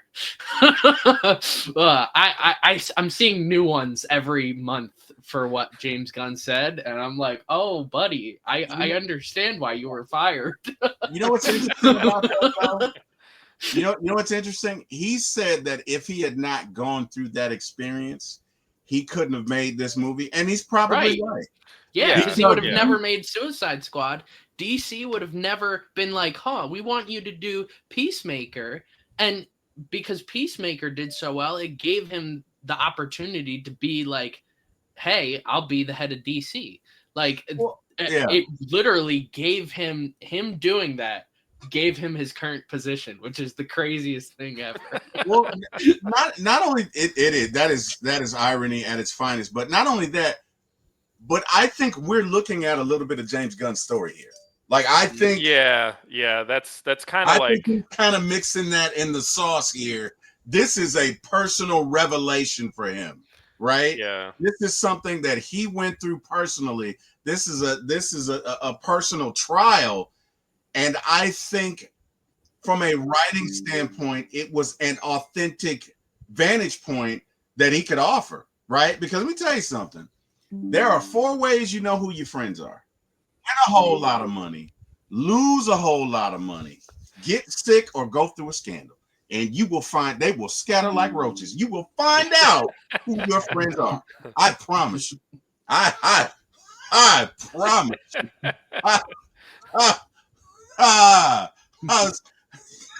Anyway, indeed, whatever. indeed. I'm gonna get off my soapbox, but I felt like, and it is cancel culture, but it is a bit of a scandal, and I felt like there was some truth to it. Now, I don't think everybody would have done that. I think there may have been 2 or 3 people that have been like, hey, man, we're riding with you. But they just chose not to show that. Doesn't mean they're not there. They just chose not to show that. But again, I just feel like this is a perfect example of how people will always turn on you when there is something about you that they fear. You get what I'm saying? Because it wasn't 5 minutes before those folks were like, oh, get out of here. Oh, I'm like, damn, like, you haven't even fully digested the story.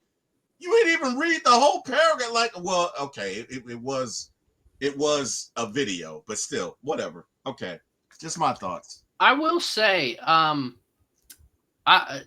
so for the whole story, like I keep thinking Bradley Cooper, because I don't think of Jor-El when I think of Jor-El, I think of Jor-El. I think of like the different iterations in him. Right. When I see Bradley Cooper, I think, oh, that's Bradley Cooper, not the character he's playing. Also Eagles fan, so shout out Bradley Cooper. So we got a long lineage of so that was the whole point of this, was Jor-El, Eagles fan, wanted Superman, Eagles fan, to spread the bloodline of Eagles fans across the entire world. That was the whole point of the story. No. Let me cut George's mic off. Hold on one sec, Dave. Hold on. Let me cut his mic off. All right. Go ahead. That was a bit of a reach. I see what you did there, Jordan. But that was a bit of a reach. But okay. I see you. But I will say, I was okay with the switch up. Like, it was something different. It was something I never really thought about. Now I've seen a couple episodes of Smallville. I want to watch it all the way through. That'll probably be the next thing I end up watching all the way through. But I was like, I like this twist a little bit, and the reason that I like it and it works is because Pa Kent is still alive. If he wasn't alive, then Superman wouldn't have that father figure to turn to, and he wouldn't have that father figure to rely on whether they were dead or not. Like with Man of Steel, he had 2 parents who loved him. Both passed away, but he had 2 parents that he could rely on. I mean, he learned a lot from the virtual version of Jor-El, and he learned a lot from Pa Kent. Right. But in this, because of what he goes through, realizing like, oh, his biological parents like gave him this mission. Yeah, they were monsters.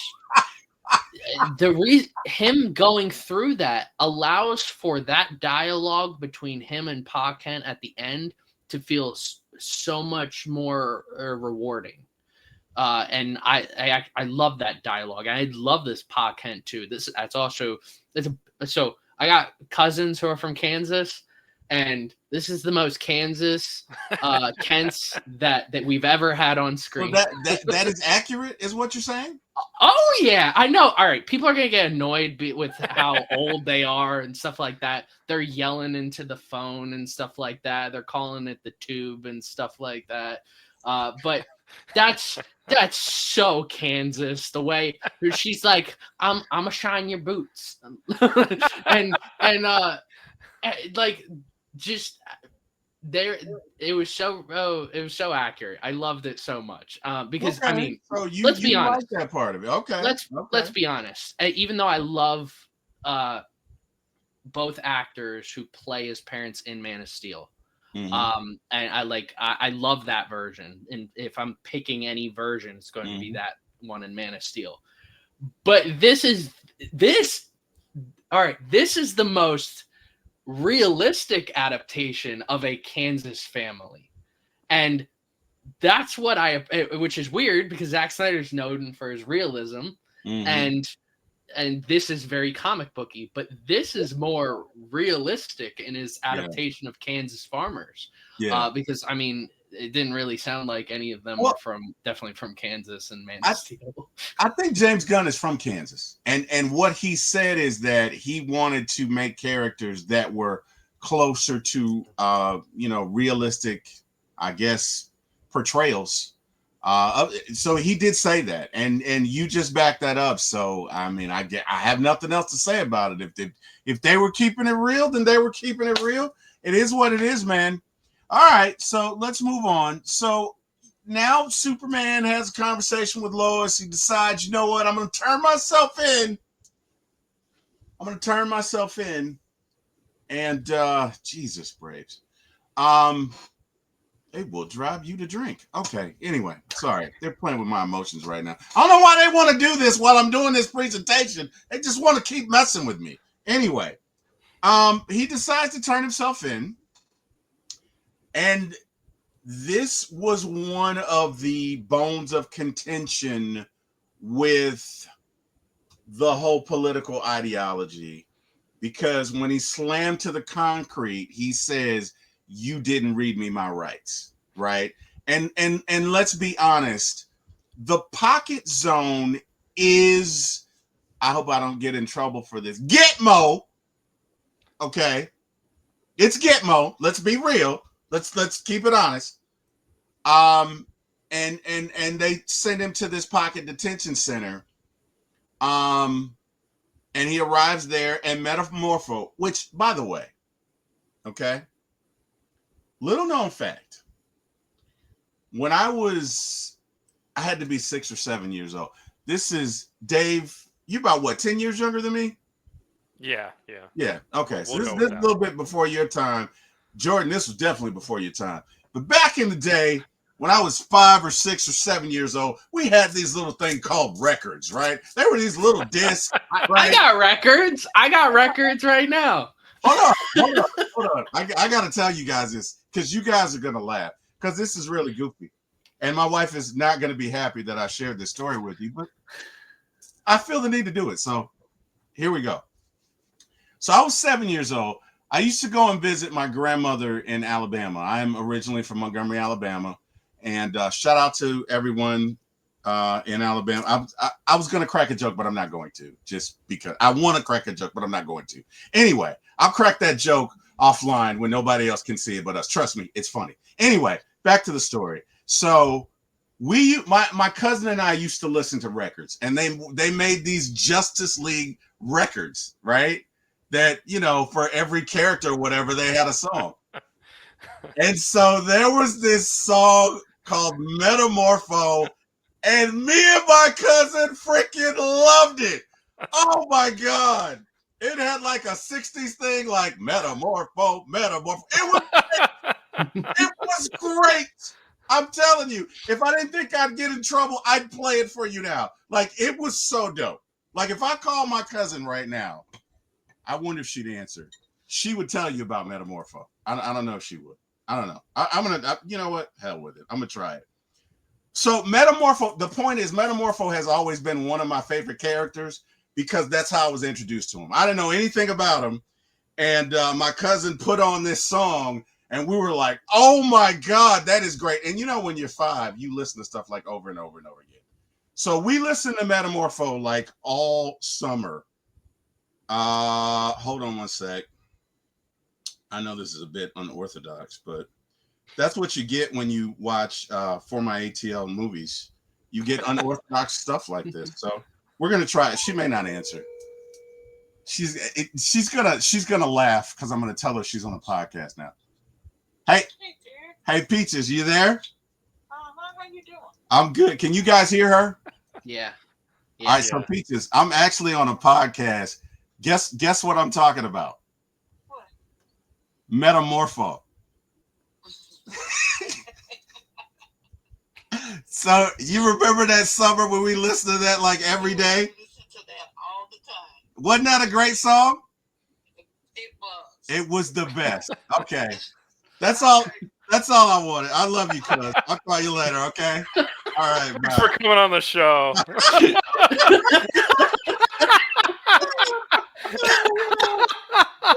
Your 20 seconds are up for the evening.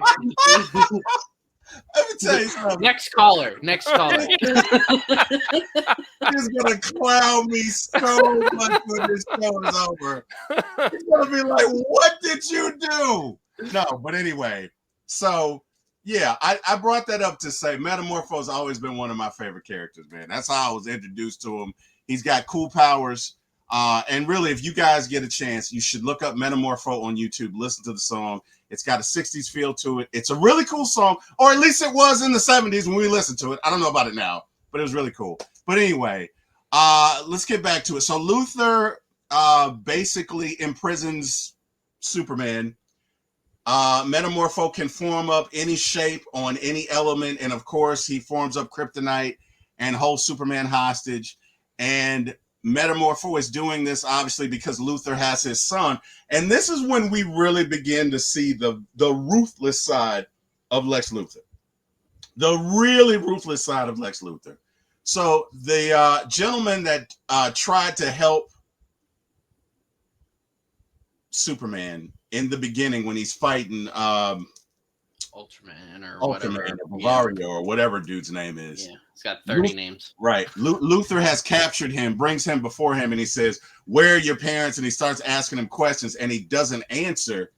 And Luther blows his brains out. And we're like, wow, okay, like you really are ruthless. Like Luther just does not give it, and he'll be like, "You know what? I'll be back tomorrow. How about I go get Lois? Okay, and I'll come back tomorrow, and maybe you'll start answering some questions." And I'm like, damn, like this dude is really ruthless. And I think the difference between his character and the Lex Luthor from Batman Superman is that Lex Luthor was less hands-on. He was more so, I'm going to get this done, but I'm going to have this done by 50 million people. Whereas this Lex does not mind getting his hands dirty at all. Dave, Jordan, let's talk about how you're feeling as this scene is evolving in front of you. Like when he kills that guy, give me your thoughts. Yeah, definitely thought that it was a more ruthless iteration than has been in the past. Because even none of the other movies show him killing anybody. In fact, I don't think, like not even in Superman Returns with Kevin Spacey, I don't even think he killed anybody directly. Gene Hackman, I don't think so. Eisenberg, I don't think so. Closest he did was he pushed Lois off of the building. But I mean, he definitely played to the more like obsessive, ruthless side of Lex. Yeah, I think he kind of had to play it that way because it's a 2-hour movie. They couldn't really give a lot of range to it, and you really didn't want to feel any kind of sympathy for him because that would be right. You know, you'd have to overcome that in the span of 2 hours. So, but here, I mean, again, this was loaded with like political undertones and stuff, which, you know, it is what it is. Similarity with Man of Steel, though, is he gives himself up and allows them to handcuff him and everything. Right. So that I thought was pretty interesting. And then I do like his reaction to the kryptonite. That's the first time we've really seen that, like it doing visible damage to him. other other iterations, it's like he gets close to the green rock and he just falls down and can't move. But here, like, you're seeing him visibly ill, and he's like wheezing and I thought Like that was poison. pretty cool. I thought that was a Yeah. cool element. Yeah, I really thought that was good imagery. It's like poison, especially when he says the metamorph. He's like, "Why do you still look bad?" And he's like, "I need the sun. You know, I Right, need the right. sun." And then, you know, when Metamorpho does it, these people are like, "You're gonna get us killed! Oh my god!" Because they think it's a bomb. They're freaking out. Jordan, let's talk to that, man. Speak to you know, as they make the plan to get away, and Superman says, "Hey, I'll get your son and I'll save him." Give me your thoughts on where you are with that. What are you thinking at that point? Well, I will say I'm going to touch on the scene where he's in handcuffs. Can we not put Superman in handcuffs in a movie again? Because Right. we need all right. I'm going to set the picture. It's Superman. That's the picture. Right. Why are we putting him in handcuffs? Make ourselves So that they can better, show I the guess. image of them throwing him to the ground like he's a, you know, well, we know. Yeah. Well, like, even in Man of Steel, I was just like, what? Why are we doing this? Like, I think they explained it and did a better job with it, though. That was one of the more comical parts of that movie, because I think he even says a line where he's like, "Well, it wouldn't have been much of a surrender if I." Right. If I didn't. I get why Superman does it in all adaptations when he's in handcuffs. I understand why he does it, because he wants everybody else to feel safe. Right. I get that. Totally understand that.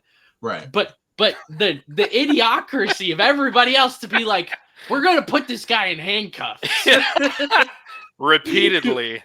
Right. Why? But yeah, that's a minor gripe. That's just funny. Yeah, I love that, and the whole humanity aspect of this Superman, and the theme of this movie is humanity. Really is displayed right here when he's trying to like talk to I keep on wanting to call him Element Man. Yeah. Yeah. I wish you guys could hear that song, because that was the element Metamorpho. The element man. Oh my god. I swear to God, when we get off of this podcast, I'm gonna play this song for you guys. You might hate it. But I love it. But anyway, it's Metamorpho. Jordan, go ahead. Yeah, when trying to talk to Metamorpho, like Metamorpho at the end of the day just wants to see his kid. Yeah. So he's gonna do literally anything in his power. If it means killing anybody, he will do that. But Superman trying to get that humanity within Metamorpho is, I mean, it's the main theme of this whole entire movie. I like it. Well, I think what pushes Metamorpho over the edge is when Luthor just drops that guy and kills him. Because Metamorpho is in tears. I think that was the turning point. I cannot believe he just did that. And if he did that to this guy who doesn't even know, he'll do the same thing to my son. We got to figure out a way. Like, I really feel like, at least in my opinion, that's the turning point for Metamorpho in that. Mm-hmm. Like, as soon as he does that, Metamorpho's like, no, we got to work this out. And yeah. And Lex is like maybe I'll take a visit to your old buddy Clark Kent. Yeah. And I wanted him to be like, yeah, good luck. Right. And Lex would have been like, what? Huh? What? What'd you say? Mm-mm. No. Yeah, man. And the whole thing with where Metamorpho is a resourceful dude to have around, man, because who else could create a sun? Like, you're inside. Who else could create that? You know, and then Superman charges up and he goes and he rescues his kid, and they might like work of the guards, and then of course they almost get pulled down the black hole, which hey man, crypto might not come when you want him, but He was on time. He was on time that day. And this leads us into our next slide where Mr. Terrific, I love this dude. Let me tell you He's something. awesome. That scene where he shows up and makes light work of those guards while keeping Lois Lane in that bubble of protection, that was great. I was like, yes, like Mr. Terrific, low key, was like my second favorite person in this movie. Like he really, I was gonna say he was almost like and this really didn't. And getting into that, like it didn't feel like it didn't feel like a solo Superman movie. This felt more like the dawn of the Justice Gang than it did like he said the dawn of the it Justice. just because there was a lot going on. It was like this is the dawn of the Justice Gang introducing Superman. That's what You it know felt what? like. It was. But let me ask you this, right? Let me ask you this. And it's interesting you say that because I was thinking about this. I was thinking about this the other night, right?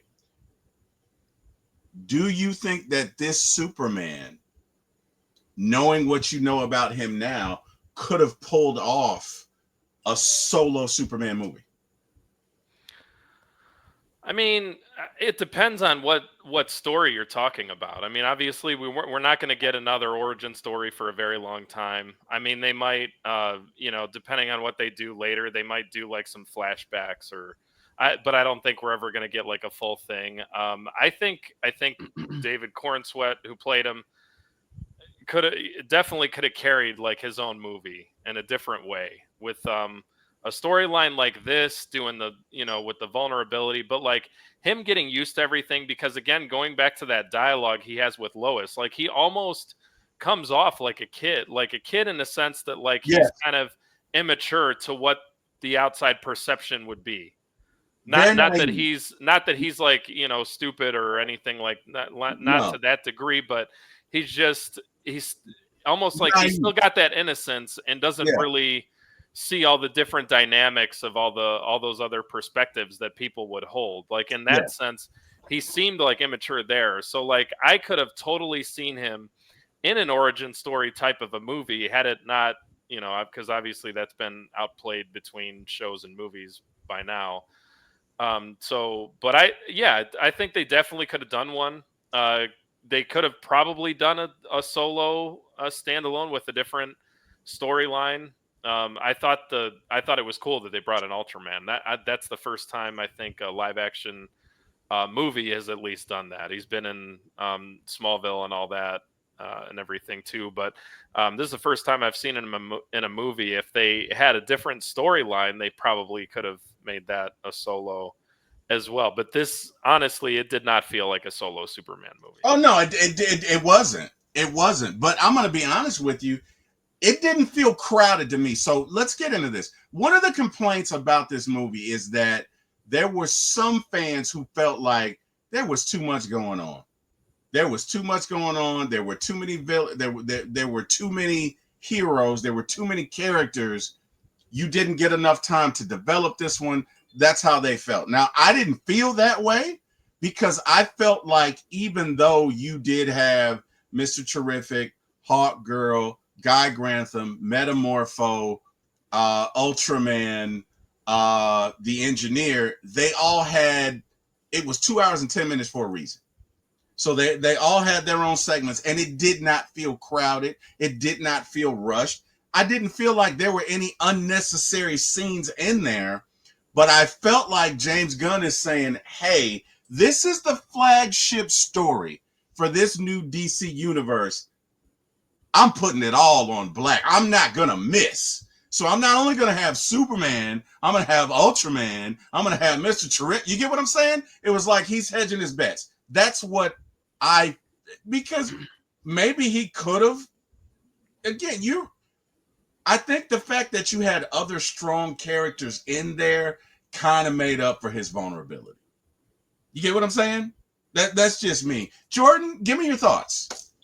Well, like I told you before you saw the movie, felt like a sequel to a Superman movie that I had never seen. So, and like I love origin stories. They You do. suck me in because You do. every iteration of one character can be totally different. Yep. Look at, and we do know the general aspects, but if, like, I always tell people, look at the Spider-Man trilogy. Tobey Maguire's Spider-Man to Andrew Garfield's Spider-Man to Tom Holland's Spider-Man. I mean, we really don't even know Tom Holland's origin story, but Andrew Garfield to Tobey Maguire's is so different.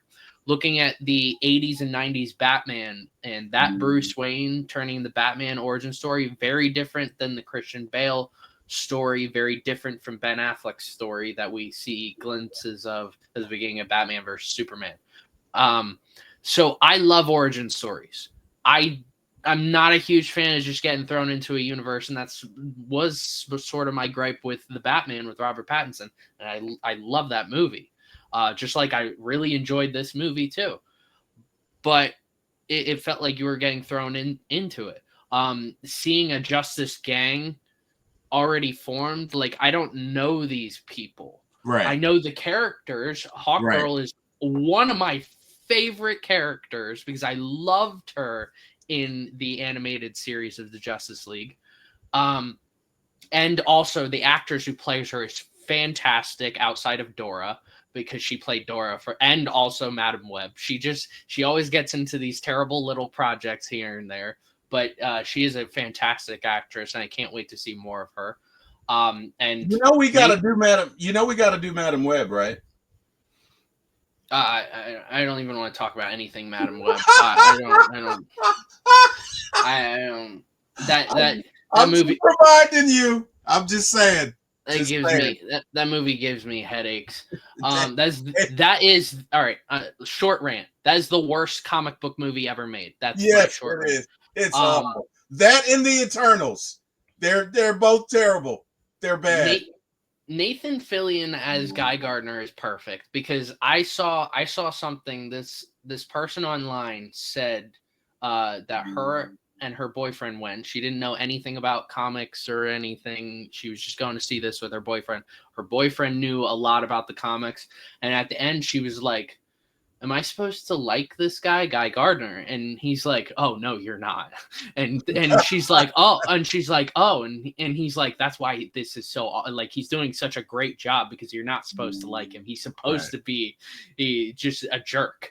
And so he just does a great job. And then Mr. Terrific is just fantastic. He's terrific. He's terrific. I need that. I need that meme from Fan 4 Stick where Mr. Fantastic looks at the thing and says, say that again. So he is terrific. And I'm so glad he's getting a role in DC because the actor was done dirty in X-Men First Class. He really was. Someone who could adapt to anything dies because he couldn't adapt. That's irony. Yeah, it was stupid. But I love that he's doing a great job in this. He was definitely a standout. There was rumors after this, depending on how the movie does, that he could get his own little show. I'd be like, you know what? I'm game for it. I mean, I'm open for it. I mean, if we're getting a Peacemaker show, I'm definitely game for Mr. Terrific. But I don't know these characters. That's why we need shows and stuff like that.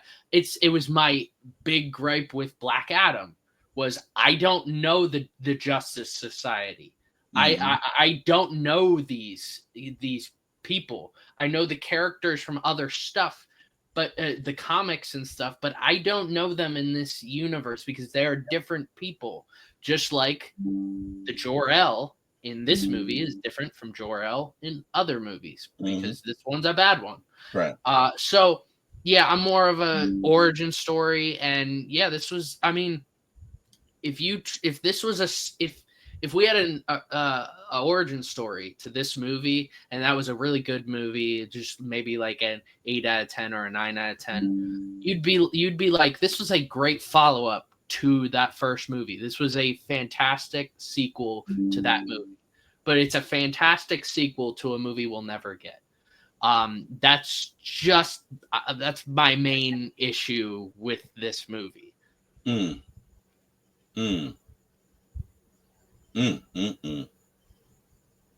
I feel like you insulted it and praised it at the same time. It's kind of weird. I don't know. Dave, It you're was muted. almost like, yeah, I know. I just now caught that. It felt like you pick up a comic in the store and it's like in the middle of like a series because they have the new 52 and all that, and then you're like, well, this one was cool. I want to find like the first issue Mhm. and see like what all happened and everything. But yeah, I know that they have another project planned, Superman Legacy. I don't know if that's meant to be prequel or whatnot, but I would be interested to see what his iteration of the origin thing would be. I doubt that they'll go in that because I would like to see that, but I don't know that a lot of other people would either. I think the main objective with these is to get a broad audience. So I don't know. It would be cool. I'd like to see where he goes with it, to go back and do like a prequel type deal where he gives his take on the whole beginnings of Clark Kent and Superman and all that stuff. But yeah, Yeah. we'll see. All right. We'll So see. we will see. So they are rescued, but the rescue destabilizes the pocket world, threatening Metropolis with the black hole. Now, let me tell you something, man. I don't know if you guys know about black holes. They're nothing to play with. Okay? Luther, you are a maniacal, just egomaniac. Like, I hate that guy. Anyway, because of what he does later. This is a random picture of Clark, and you know what? It has no meaning here, and I just didn't feel like taking it out, so I didn't. But while we're on Clark, let's talk about the fact that he really puts effort in. So the suit is a size too big, probably for the Superman suit, or because he wants to appear clumsy. I don't know. His glasses apparently fit. He's trying to appear awkward, right, is what I'm saying. Like, he's really giving it effort in trying to appear awkward. So I thought they did that well. And I also thought what was funny is when Jimmy's talking to Lois and it was like, yeah, that guy really kicked Superman's ass. And he's like, well, he didn't really kick his ass. I mean, yeah, he might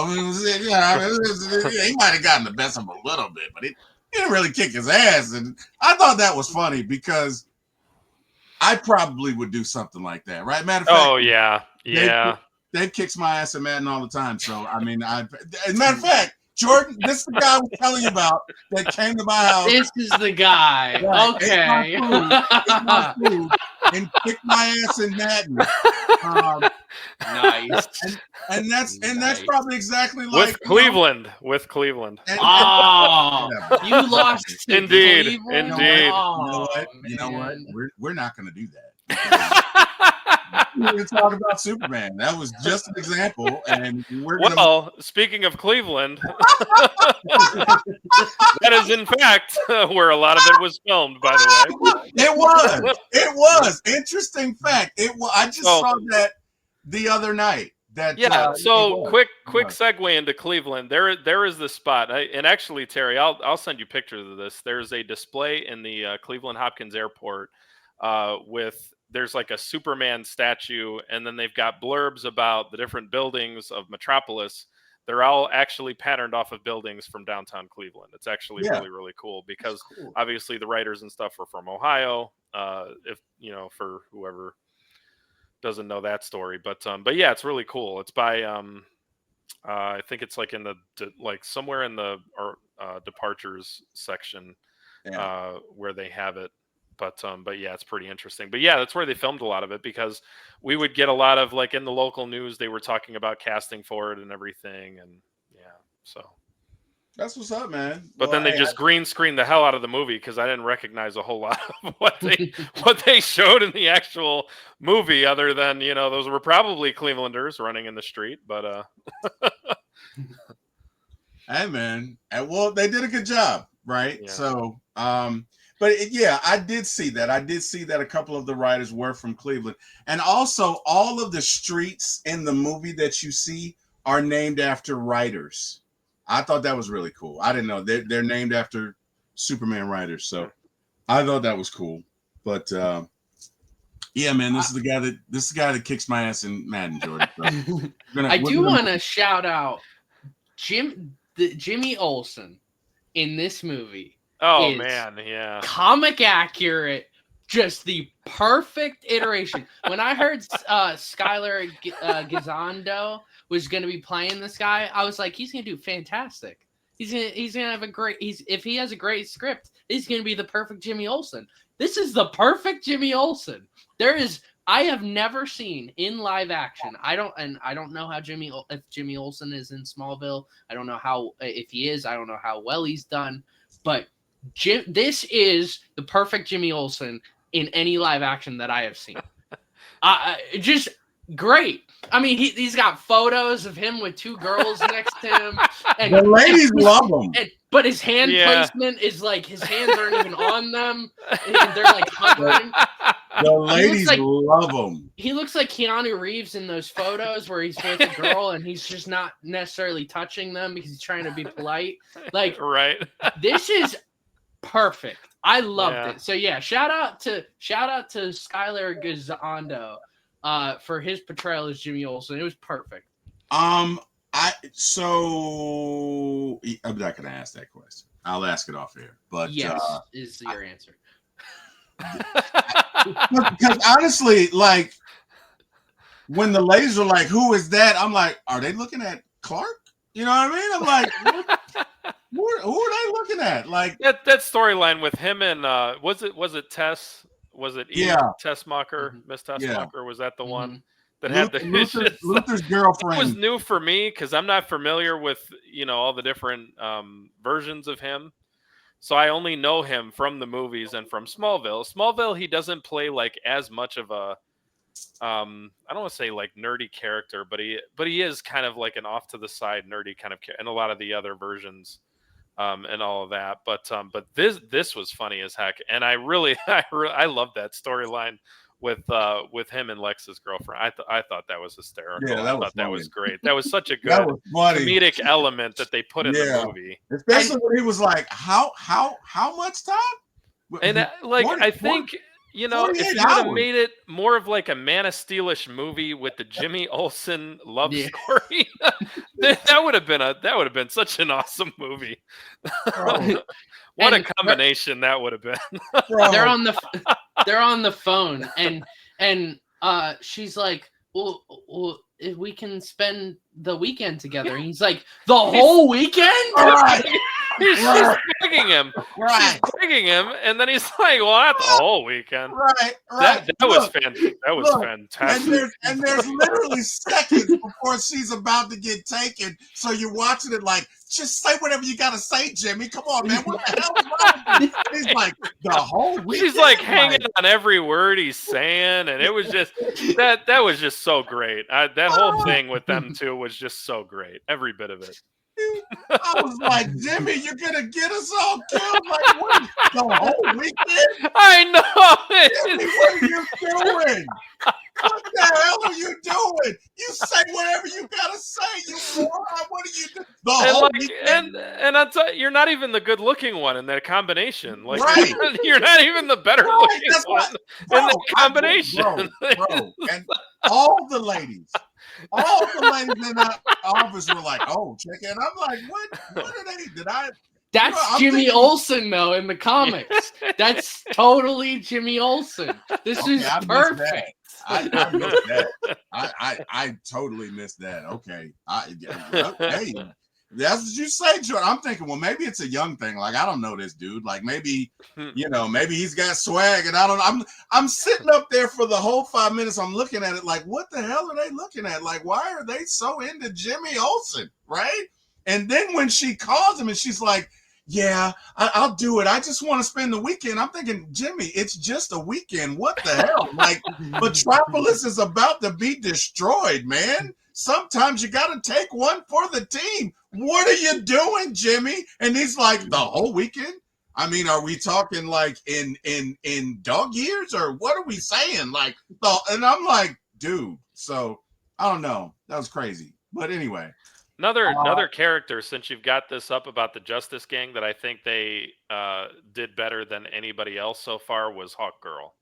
Oh yeah, I've seen versions of her that not in a whole lot. It's not like there was like staggering competition, because there haven't been like But she was cool as heck in this movie. They really did a good job with her. Isabella Merced. Well, I If I thought said that she right. was the perfect. She played very well with Guy. Yeah. Because Yeah, he's the such an two of them. asshole. Yeah. It Yeah. would have to take somebody with her personality to deal with him on an everyday basis. You know what I mean? Right. Like you could just tell he's that guy at work that's like, oh shit. He's just extra. He just does the freaking most. You know what I mean? It's like, damn, man. He's the guy in the meetings when it's Friday at 5:00 and everybody's trying to leave and he's asking 15 questions. I got another one. Hey man, shut up. Okay. We're trying to leave. We're trying to get our weekend started. Ask your question on Monday. Anyway, whatever. So yeah, they show up in Baravia, whatever. And they kick some ass. And so one of the greatest scenes is when Green Lantern shoots them the birds. Yeah. That was Yeah. great, bro. Awesome. I did not mean to do that. Anyway, I just sorry. I was trying canceled. to display it. Sorry. Sorry, America, if you're watching that. That wasn't for you. But I thought that was cool. I thought that was a very creative use of his power. And I thought that was funny. You know what I mean? I like that. I like when he put the muzzle around the Gaiju's mouth. Like, I thought that was kind of cool. But I really liked that when he was like, yeah, you guys take that. Hey, let's talk about that encounter. Let's talk about that fight. Give me your thoughts on it. Give me your thoughts on future iterations of the Justice Gang. And Dave, let's start with you. Yeah, Mr. Terrific was probably the best one. Maybe of the whole movie. Yeah. Out of everybody. Him, I liked Hawk Girl. Guy Gardner, not my I'm a Hal Jordan guy when it comes to the Green Lantern. Like that's my favorite version of the Green Lantern. But I do like the attitude. I kind of gravitate towards the heelish kind of characters. So I did like that. I liked when he did the middle fingers at the end was great. But yeah, I liked his interactions with Hawk Girl. So I know that they're planning on doing a Green Lanterns series or what have you. So I hope that they show more of her on there and those kind of interactions and everything. Would have liked to have seen that. But I liked them in the movie. Not really familiar with a lot of like Mr. Terrific, that version of Green Lantern. Obviously, I've never seen or read any comics with them in it, but yeah, I liked every bit of them. I thought they were just a good combination overall. I didn't have any issues with any of them. But Hawk Girl, I've seen like different versions, and I think they had one in Smallville. I think they had her in The Flash briefly. It wasn't very long, but yeah, she knocked it out of the park. She was her and Mr. Terrific were my favorite of that group. She was great. Jordan, thoughts? Yeah, I didn't really know much about Mr. Terrific. Like I've seen glimpses of him in like the animated shows. That's really it. I don't really know much about Mr. Terrific at all.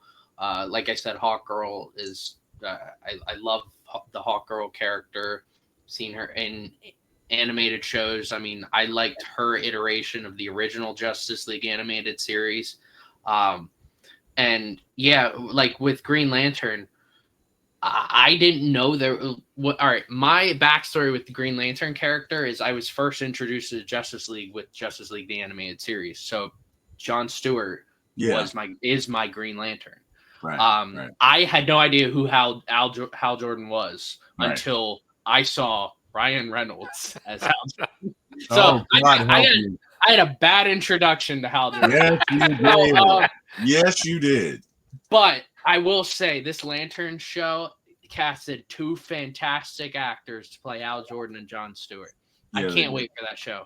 And if from what I've heard with Guy Gardner in the comics, that this is the most accurate representation of who he is visually and like dialogue wise.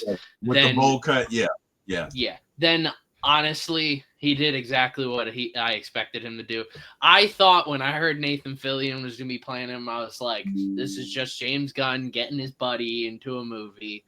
But he actually he proved me wrong. nailed He it. actually Yeah. he He nailed did it. nail it. Yeah. He did. He totally nailed it. No doubt about it. Yeah. No doubt about it. All right, so now we get to the final battle. And Ultraman / Future Bizarro / Lex Luthor's Mortal Kombat figure and Superman go at it. And of course, the engineer go at it. And Crypto tries to help him out. And Mr.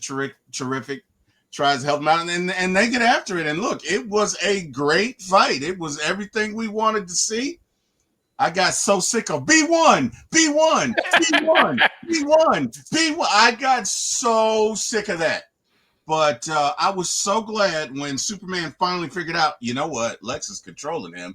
Let me destroy these cameras. Let me do that. And as soon as he does that, oh, shit now. Let's go. And Superman whoops that ass and throws him into a black hole. And now it's on, because now there's nothing between Superman and Lex Luthor. And I really enjoyed when Ultraman got thrown into that black hole. I don't know about you guys, but I really enjoyed it.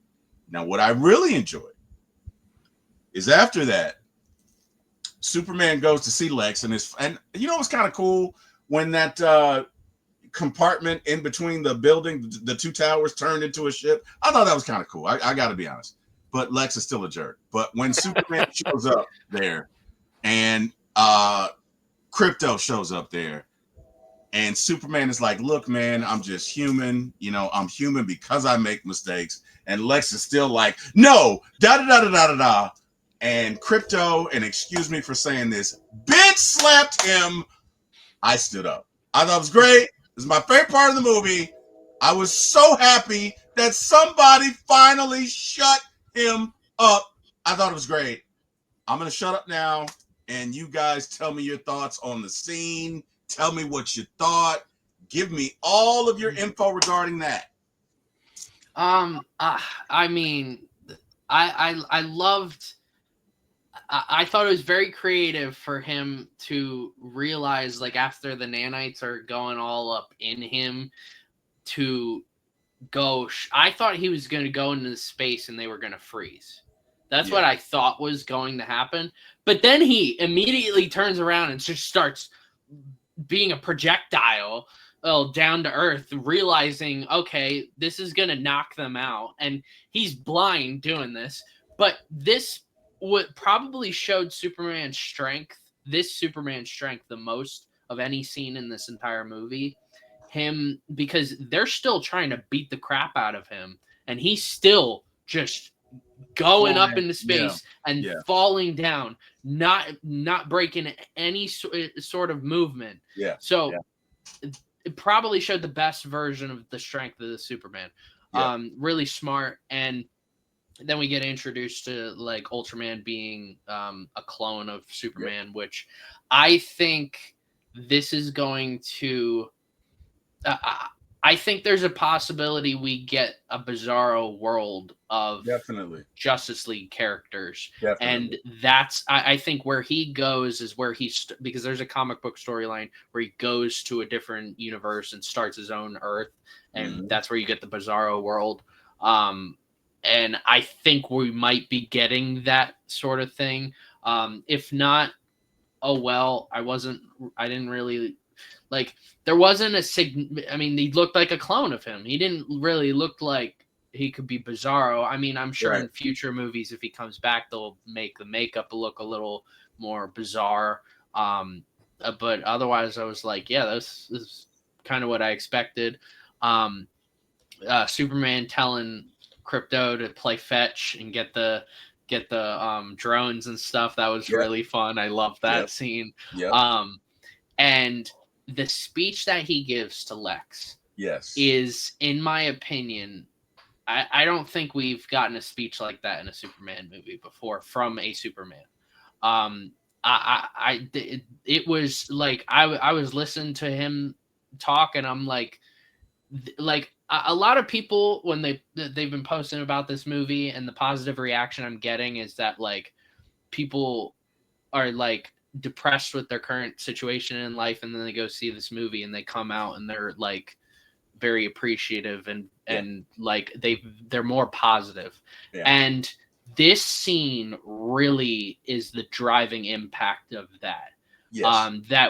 Like at the end of the day, this is Superman. You could take that dialogue and put it into any movie of any genre, and it will give people that sense of hope that Superman gives. Yeah. So I love the dialogue in that, and I love that Nicholas Holt's Lex Luthor just straight up doesn't care what he said. He delivered what I call a Morgan Freeman quote, because Morgan Freeman gives the best quotes of anyone in Hollywood. Yeah. And he's just like, I don't care. Yeah. And then Crypto's like, all right, I was shocked that they had Crypto attack him. Because that, if you're I know a lot of people who are traumatized by dogs, and like whether they've attacked them or other people.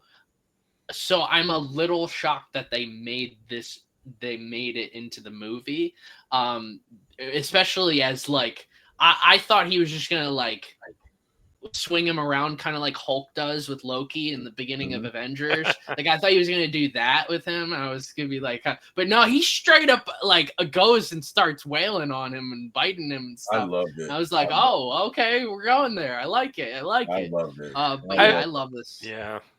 I was so I feel like that needed to happen because of how they mistreated the dog earlier in the movie. Yeah. And you know, you talked about they deleted a scene where they were going to punch him.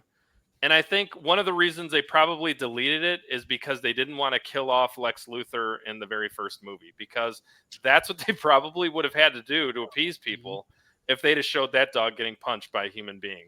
He would have had to kill him. Yeah. For him to get the proper amount of retribution. But he was mistreated, so yeah, he did have to beat him violently. I wasn't really that surprised, because when they showed the dog in that thing and they're playing those images and I'm like, he's jacking somebody up by the end of this movie. And as it got later and later, there's no way you're finishing the movie after tormenting this dog and he gets no retribution. There's no way. There's no way. So when they finally got there, I was like, oh, he's about to toss this dude. He is definitely, there's nobody left right now. There's nobody left for him to jack up properly to make things right with the universe we live in today. So yeah, not a surprise to me, because I saw that coming a mile away, but I didn't know who it was going to be. I mean, up until we got to that scene where there's nobody else left but Lex in there, and it wouldn't have been enough for him to have beaten one of the other people, you know, doing the B1, B5 or whatever in the little control room. It had to be Lex at that point. So once we got there, I was not surprised that I was like, yeah, that's it, and he's gonna get him. But I do want to point out one thing about this. The beginning of this fight, when they are evacuating the city, I think they evacuated the city. I think this is the repercussions of Man of Steel. I think, and they did this with Avengers: Age of Ultron too. Yeah. So Man of Steel obviously had that destroying the whole city. I mean, people died in that. I mean, but it was a realistic adaptation of if you had two people of Superman's powers, two Kryptonians, two aliens coming to Earth, and with these powers, they would destroy all of that. That's realistic. People would die. And I have no problem with that. I have no idea why Hollywood decided to flip the script and say like, oh no, we can't have all those people die. No, that's a learning lesson. That's a life lesson. That's a lesson for that universe to be like in the future, we need to have plans for these. So like when you see Avengers: Age of Ultron, instead most of that final battle is them saving people, but they are kicking these Ultron's butts. And then this movie, this is where I got to this scene and I'm like, they wanted this movie to be the complete opposite of Man of Steel. Yeah, they and did. that's They did. what They it did. was. Yeah. It was the complete opposite. It wasn't realistic. It was comic booky. It was they. I mean, people were actually dying versus everybody's safe. Oh, it just so happens every single person of Metropolis got evacuated. I want to make this clear. If something was happening in New York City and we had No, an there's no way. No way. If we had an evacuation plan for New York City, there's no way we're getting everybody in New No. York out of there. No. People are going to die then. Like so this was definitely the repercussions of Man of Steel. Mhm. I do want to say Yeah. that. Mhm. Yeah, I definitely see a lot of that, especially with like the typical he threw Ultraman into the black hole as opposed to snapping somebody's Mhm. neck at the end. I know that in particular rubbed a lot of people the wrong way with Man of Steel. But again, like everything is when he subjective. broke Zod's and- neck? You're saying when he broke Zod's neck? Yeah, and Man of Steel. So Yeah. I mean, that's the kind of writer that Zack Snyder is, or at least director, and he wanted to tell a more realistic story. And in real life, like people die, and in real life, if you have to choose, so that scene I thought was really powerful, and I think it did show. I think both movies showed Superman's humanity, but in different ways. Yeah, yeah. And I don't think that people people pick the images that they don't like and they kind of like hang on that as the defining That's true. things of that character. I don't think people gave Man of Steel a fair shot when it came to his humanity, because in that particular scene when He Zod doesn't want to do it. he doesn't want to. He really doesn't want to do it. He's yelling and pleading, like, "Please no!" But at the end of the day, if it's between you and this innocent family and this guy, and the guy is literally shielding his family from this, and he's not going to let that happen. And the only option he has in that situation is to break his neck. Yeah, because he's shooting out rays out of his eyes. But instead of a lot of people looking at the substance exactly like how we just talked about it, most people shotgun the internet with Superman killed somebody in his first new movie. Like that's what everybody hung on, and that's why it was such a problem. I know that we're not going to get into the whole Warner's versus Snyder thing, but I mean obviously his vision was not as bright and pretty like they wanted it to be, and this is more like up their alley. And I think that I think there was a lot of this is making a statement. We're not doing any of that. He's not killing anybody. He's going to throw every bad guy into space, and no innocent bystanders are going to die. Everybody's going to get out safely. And if they're fighting when everybody's occupied, everybody's just going to stop and go home until next time. Like they did in the beginning of the movie. Like it was just, like whatever, bro. Like okay, cool. Like, but give us more like good stories of Superman. I got no problem with it. I'll suspend disbelief all day. I'm not going to hate on anybody's, thing because it's not the one that I like better or whatever. But if I have to pick between the two, ultimately, I'm going with Man of Steel. But I like this one, and I'm probably going to see every other movie he puts out that has to do with this, unless he just, goes off and does something just horribly, horribly wrong. With the character. So I want to talk about Man of Steel for a minute, because he did not, and I'm gonna be honest with you. So Jordan and I have been we did the Batman Begins series, and then we came back and did the Man of Steel, Batman versus Superman Justice League series. And looking at it 13 years later, it was so much better to me. It holds up. Like that was the thing. So that was the thing. When people talk about, we're 12 years removed from that. And a lot of people, the humanity this, and, obviously the stuff with the, immigrants, and he's from another place and all that stuff, that was all there. And that, like, go back for anybody who hasn't seen it recently, go back and watch it. It's all there. It's just not. He's just not getting the shit kicked out of him through 80% of the movie. But the humanity is definitely there, and him, getting accustomed. And there's a scene in the beginning, and I'm glad we talked about this more, because I almost forgot to bring this up. So I'm watching the movie and I'm kind of like, and I'm thinking about like all of the like the negative reactions people had to it, and like, oh well, it's just him, exerting his power throughout the whole movie, and that's why like people didn't gravitate towards it. So if you look at the type of person that he was, and like if you go from the very beginning of that movie, one of the first parts that they show is he's on a ship and a guy saves him. Yeah. So like if you look at both his Kryptonian father and his Kansas father and everything in that movie, they're trying to instill in him to look for the goodness in people. Right.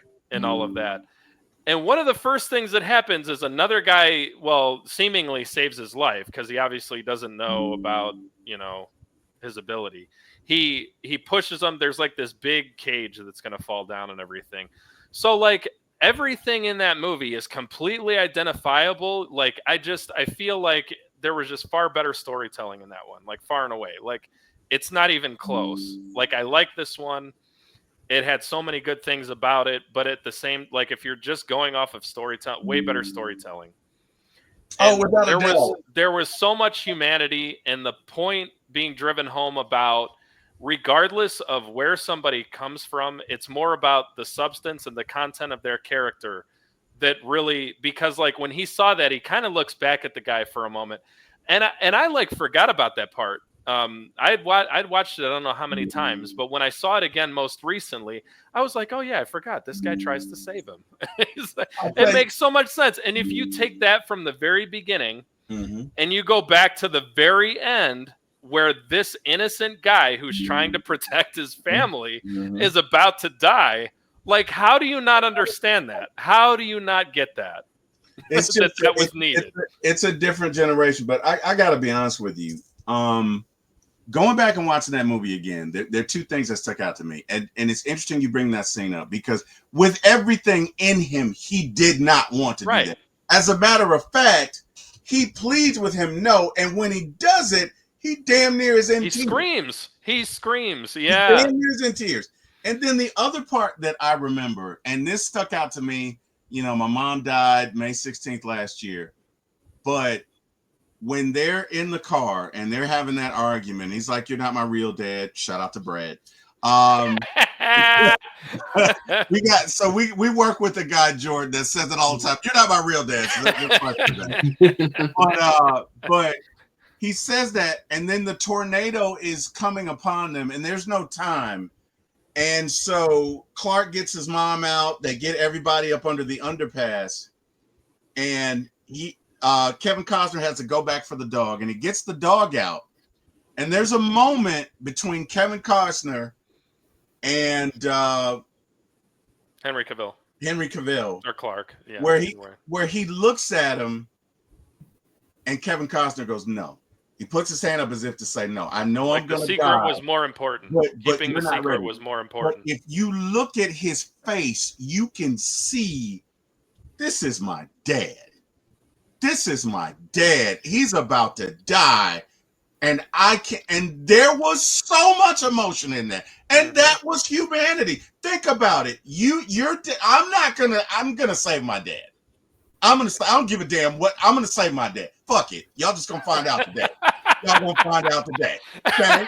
I'm gonna save my dad. I'm gonna save my mom. I'm not gonna let any one of my family members die in front of me. You know the discipline you gotta have for that? And look at humanity is not just vulnerability. Like that's what my takeaway from this film. Humanity is many things. Humanity can be angst. Humanity can be discipline. Humanity can be being reserved. Humanity can be being vulnerable. It's all of that. But in that moment, I remember that moment. Jordan, you and I talked about that. But the look on his face when my mom was getting ready to go and I'm trying to do everything I can, she looked at me one day and was just like, "I'm ready to go."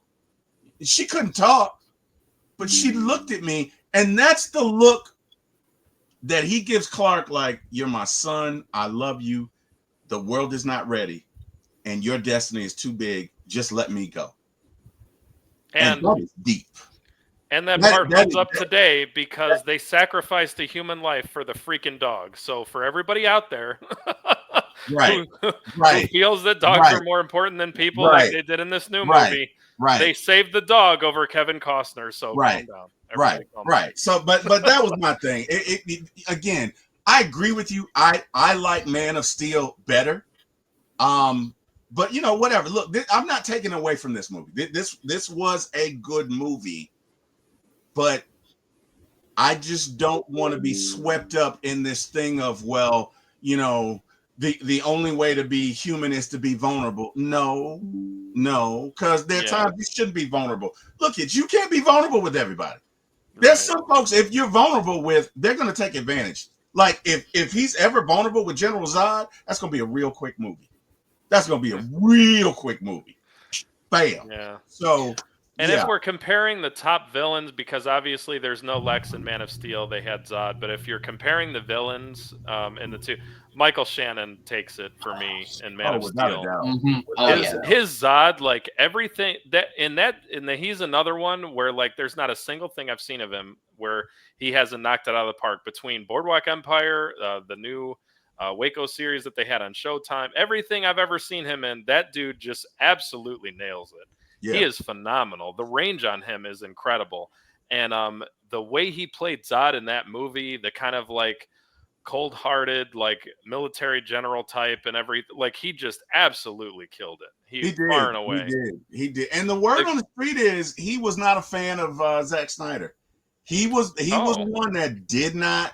I don't think he and Snyder got along. So I thought that was interesting. But I will say, Man of Steel will age even better over time. Oh yeah, because if you look at all the Superman movies that we've gotten, with all the Christopher Reeves movies, all four of those, Superman Returns, Man of Steel, and now this new Superman movie, all of them, if you take away Man of Steel, all of the others are kind of go along the same vibe and energy, versus Man of Steel is a realistic adaptation that is completely different than these. So a lot of people 30, 40, 50 years from now are going to be like, yeah, he kind of does the same thing in all 6 of these movies, but in Man of Steel, that's very different. Yeah. It's the same way that you look at, you look at like the let's go with the Batman 4 movies in the 80s and 90s. Mm-hmm. Like the first 2 are great. They're realistic adaptations to a point. But then you get comic booky and you start to look like other movies like Batman Forever and then Batman and Robin especially. You start to go down the path that like those movies are just like any other movie that you could watch theme wise. But when you go back and you watch the first Batman movie, you feel the difference in quality and the themes and how realistic it is. So when you go back and watch all the Superman movies, you're going to look at Man of Steel because it's different and because it's a realistic adaptation versus all the others are a similar thought process. Yeah. Yeah, I agree. I think, and I've seen it a lot, but I hadn't seen it in a while until the day that I went to go and see the new Superman movie. I watched it before, and it holds up incredibly well. I can't remember. It might have been years. It might have been years, but it holds up incredibly well for it. And I thought it wasn't that long ago. It was 2013, so it's already over 12 years, and it speaks to everything. Obviously the political topics with somebody being different coming in and living there and all that stuff, that was all there in that one. And even before, now it's like, not that it hasn't always been there in society, but it's like, obviously with all the social media that's out there now, and it's like pretty much everybody's on and everything. It's more to the forefront now than it was before. But if you go back and watch that, like it touches on all of those topics that are like extremely still relevant and more at the forefront today and everything for people who are looking for that within a Superman movie or whatever. But yeah, because and he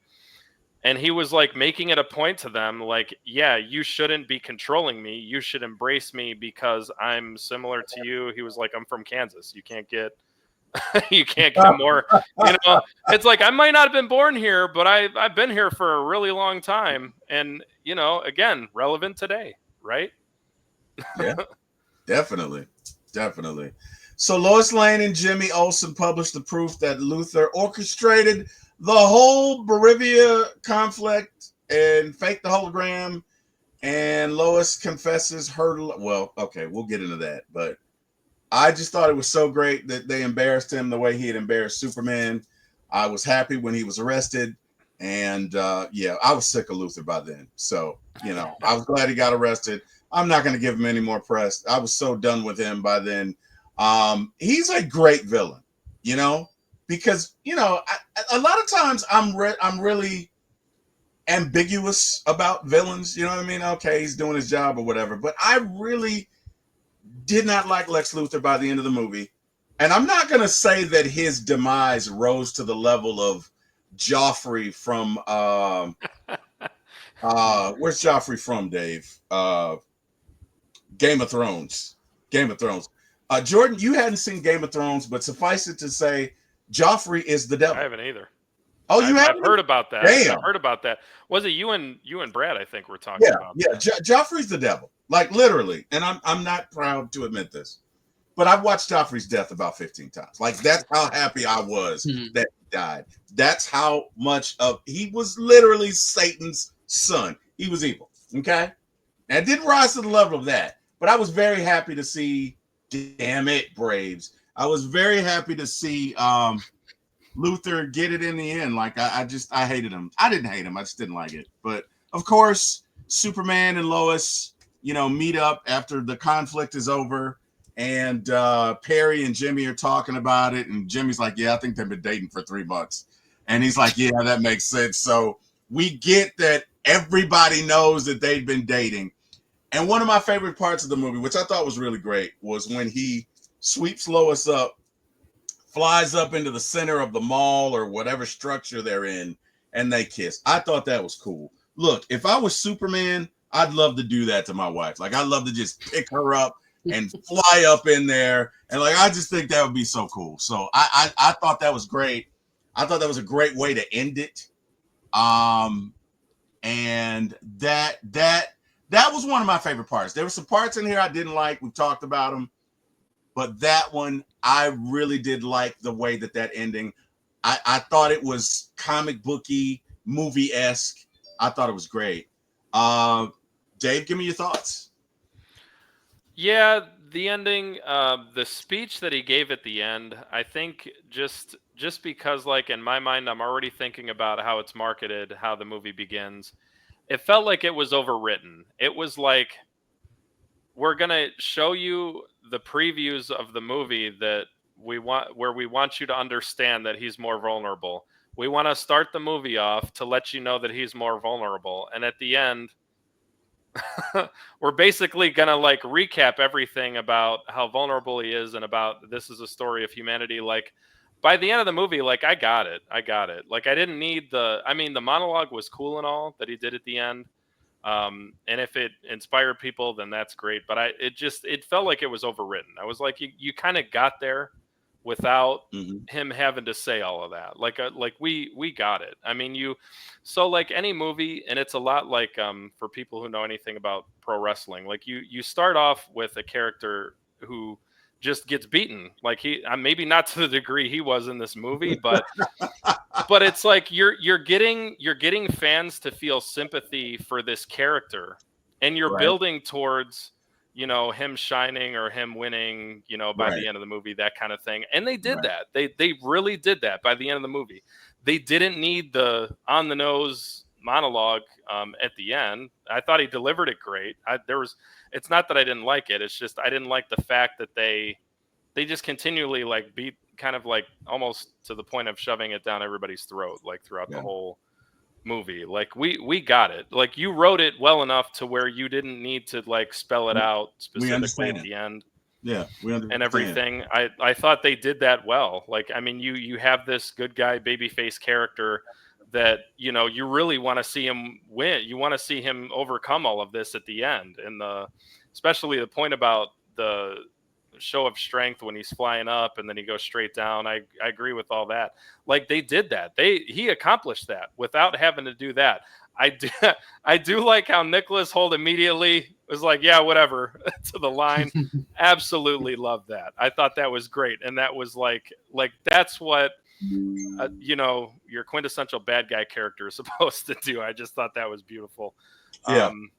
But yeah, I mean, I really didn't. I didn't not like it, but they could have just left it alone because the writing was so good to get him over as a hero character for everybody to be glad overcame everything at the end to where he didn't necessarily need to go into all that, but they did it, and then Lois loves him now.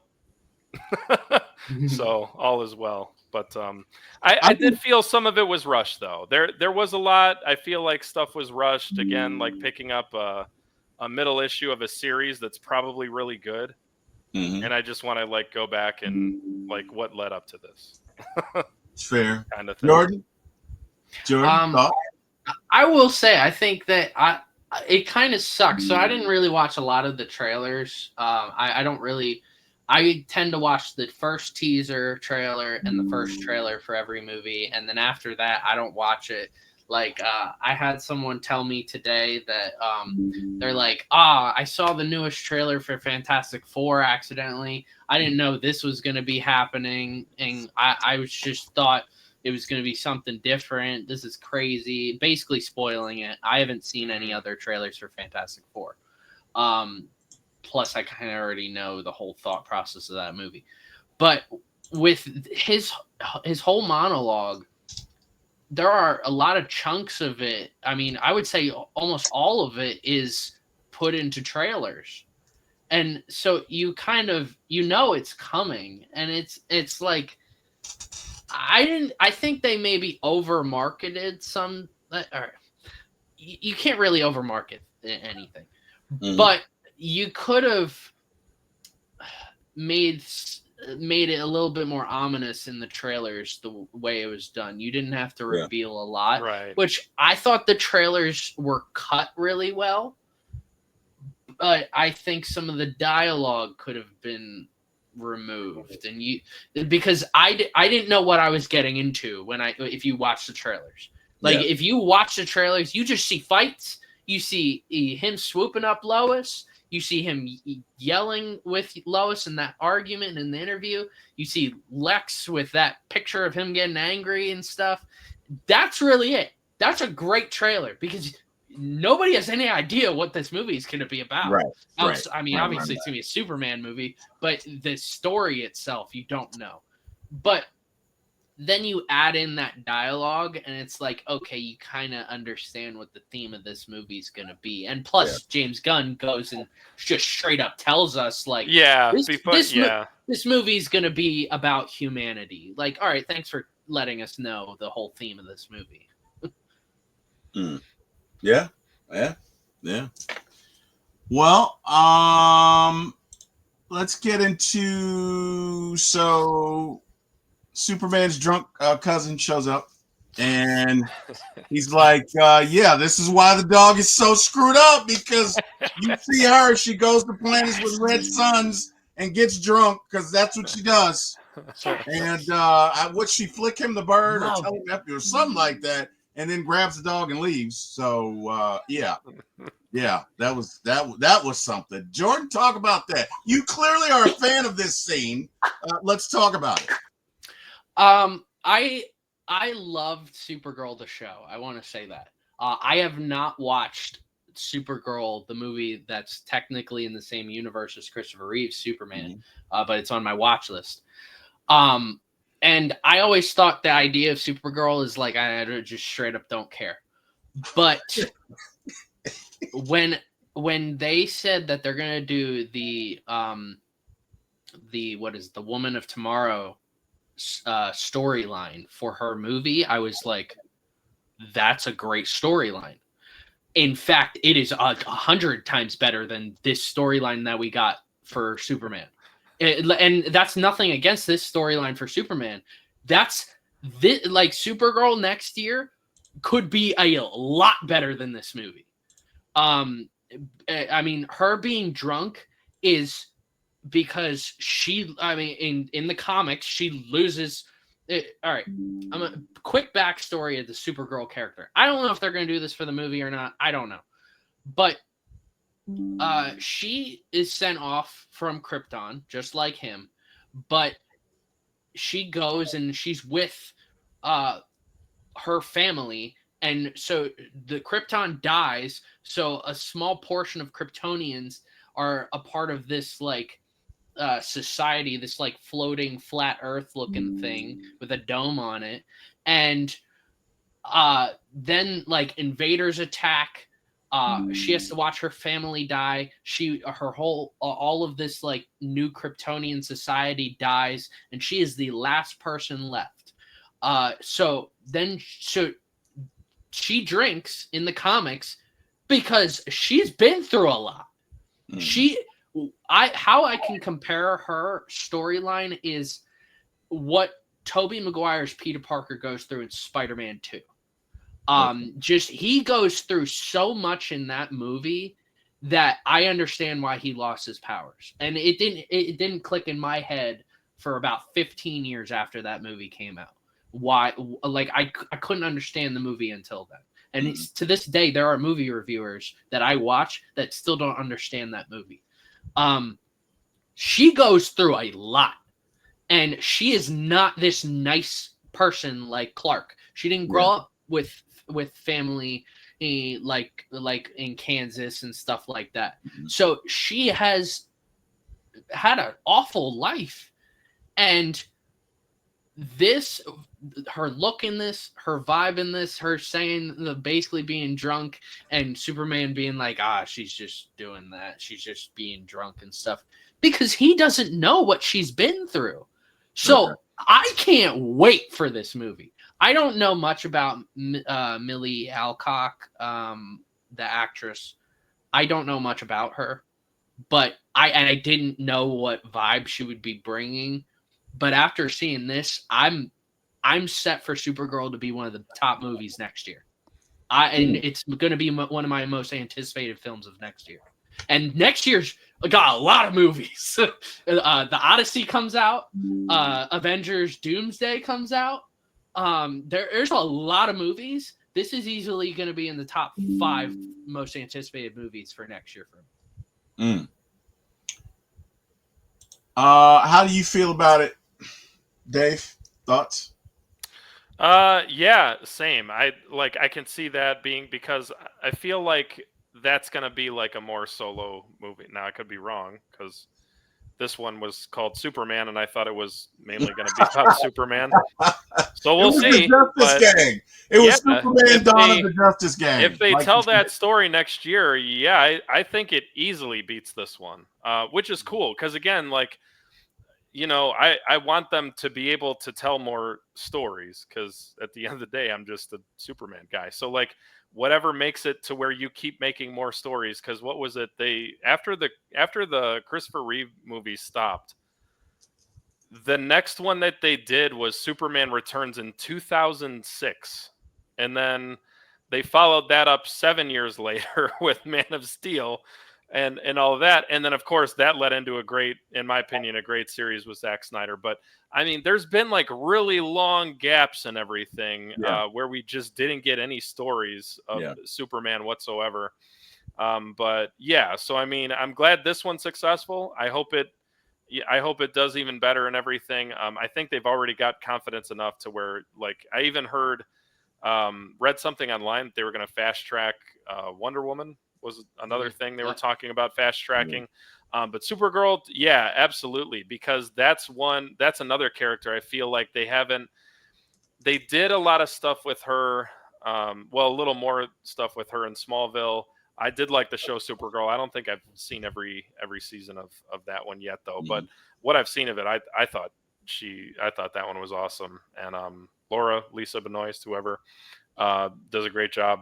But yeah, and that is coming out next year. I looked that up online earlier. Yeah, I can't wait for that to come out, and I feel like that'll be more successful than this one too. Especially if it's more of a solo-ish film than this was, which kind of not at all. But yeah, I'm looking. I'll tell you what's to it. interesting. So James Gunn talks about that Marvel would go ahead and greenlight movies without the scripts being completed. Yeah, he said it was a lot of that going on, and you can kind of see it with some of these projects. She-Hulk, and the way that Where's the Blade movie? Right. We've been waiting 6 years for that movie, and we don't even have a date for that. You're gonna be waiting 6 more. But I bring it up to say that his pace may be a little more deliberate because they are not gonna rush movies. He said, and I saw this in an interview. He said the most important thing is the script, right? So they're not gonna rush. So it may be a while before you see a Justice League. It may, because right now I think he's having an issue with Batman. He doesn't know. He doesn't know what Batman he wants to release. A lot of it's already been done. Yeah, I was just gonna say, I feel like a lot of that's already been written, and I feel like, again, Warner, it's Warner. Well, I'm not talking about the Batman. That's what's that universe elsewhere? Brave and the Bold. I'm talking, yeah, but I don't know that Brave and the Bold is going to be the flagship Batman. That's because there's every Batman movie that's come out is like a different adaptation of all the greatest storylines of Batman's history. Right. So he's having a hard time figuring out like what this movie is going to be about, and that's where he is introducing. I'm pretty sure Damian Wayne's going to be in this movie, which we've never gotten an adaptation of Damian Wayne before, and that would be interesting. So. That's he's kind of forced to be in that situation because we've gotten so many great Batman adaptations over the years. Yeah.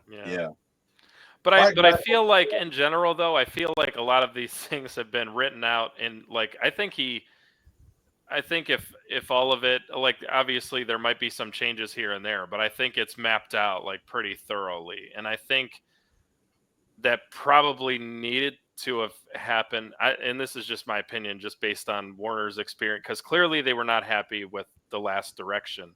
So I would assume that somebody else coming in, like, we want to see where you're taking these people. Like, that's just my assumption. So I would imagine he's got stuff pretty well mapped out for a lot of those already. It's going to be interesting. Guys, last thing, let's talk about some character arcs. Superman Clark Kent, a fully formed hero balancing journalistic scrutiny, moral complexity, public trust. His core journey centers on choosing who defines his identity. The Kents are Krypton. That's fair. I think for him, his journey is, I think that's accurate. But I think for him, it's finding his humanity. It's I stumble, I fall, but where do I land? I have all of these powers, I have all of these abilities. Where do I land?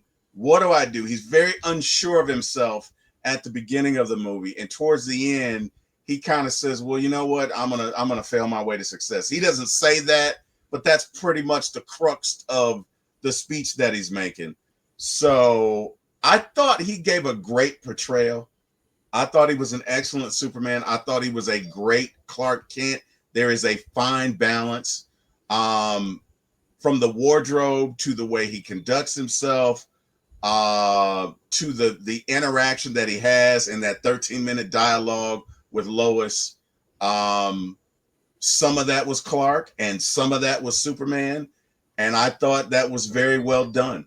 So that's my take on Clark Kent. Lois Lane, very sharp, very grounded, ethically anchored. She plays a detective, moral conscience, emotional center, exposing Luthor rescuing Superman in equal measure. I felt like there was I felt like she had a little, again, great job. I'm not saying she didn't go do a good job, but for me at 3 months, that's just a little too much oomph. What do the young folks say? That's a little too much sauce. She was a little too saucy for me, but that's just me. You know what I mean? Whatever. Lex I'm Luthor. cringing at that. I'm cringing. I'm trying to figure out who are the young people who say saucy. Uh, You don't know. They say it. They say we don't say it. We don't say it. We don't say it. Who are these young people? Where are they saying it? I need to find these people because I need to have a Yeah. conversation with them. I speak to young people. None of them have ever used saucy. I'm going to have to call bullshit on that one, Terry.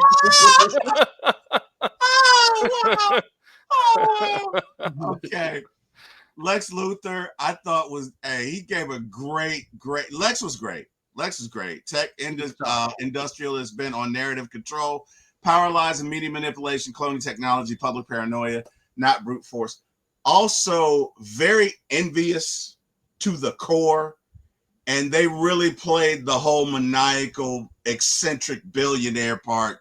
They really did. I mean, when he says, well, those people can die. Okay, whatever. They don't like me, they can die. That was eccentric billionaire at its finest. Of the Justice Gang, we know Mr. Terrific is my favorite. I thought Green Lantern. They all gave great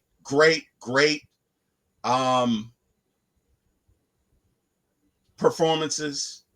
Metamorpho is very, he's very shy because his appearance is not like theirs, right? So he's very, he kind of lives in his own world. But I thought they all did a great job of portraying the characters. I just thought Mr. Terrific was the star of the show.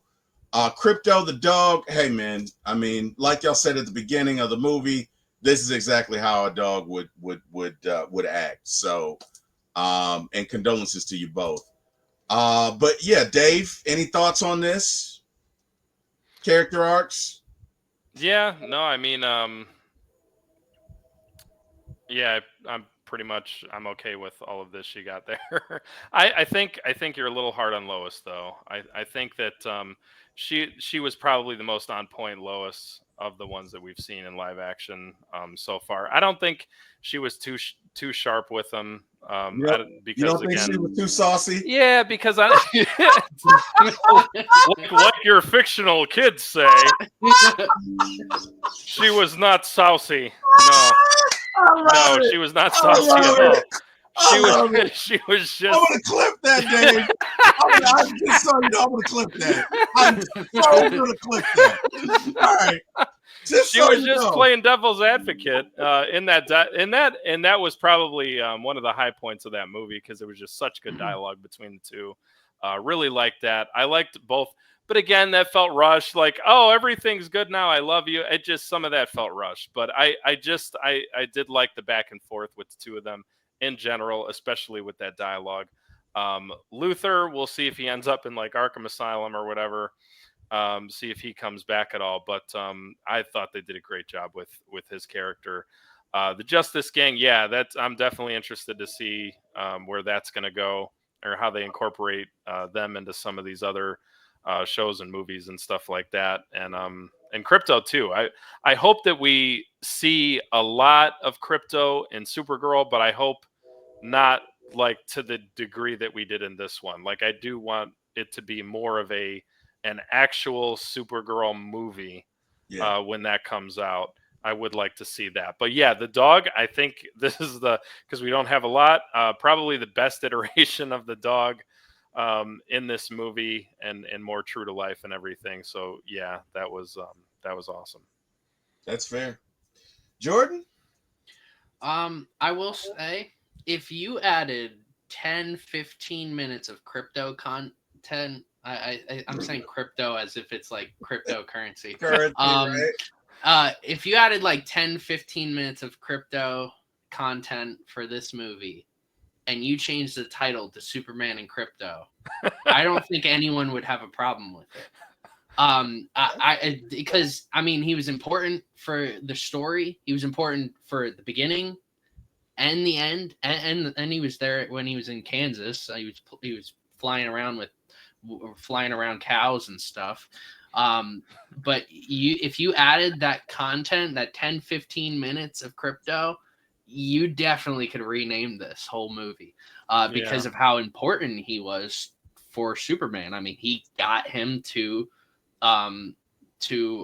his home, and now it's in the South Pole for this movie, which was interesting.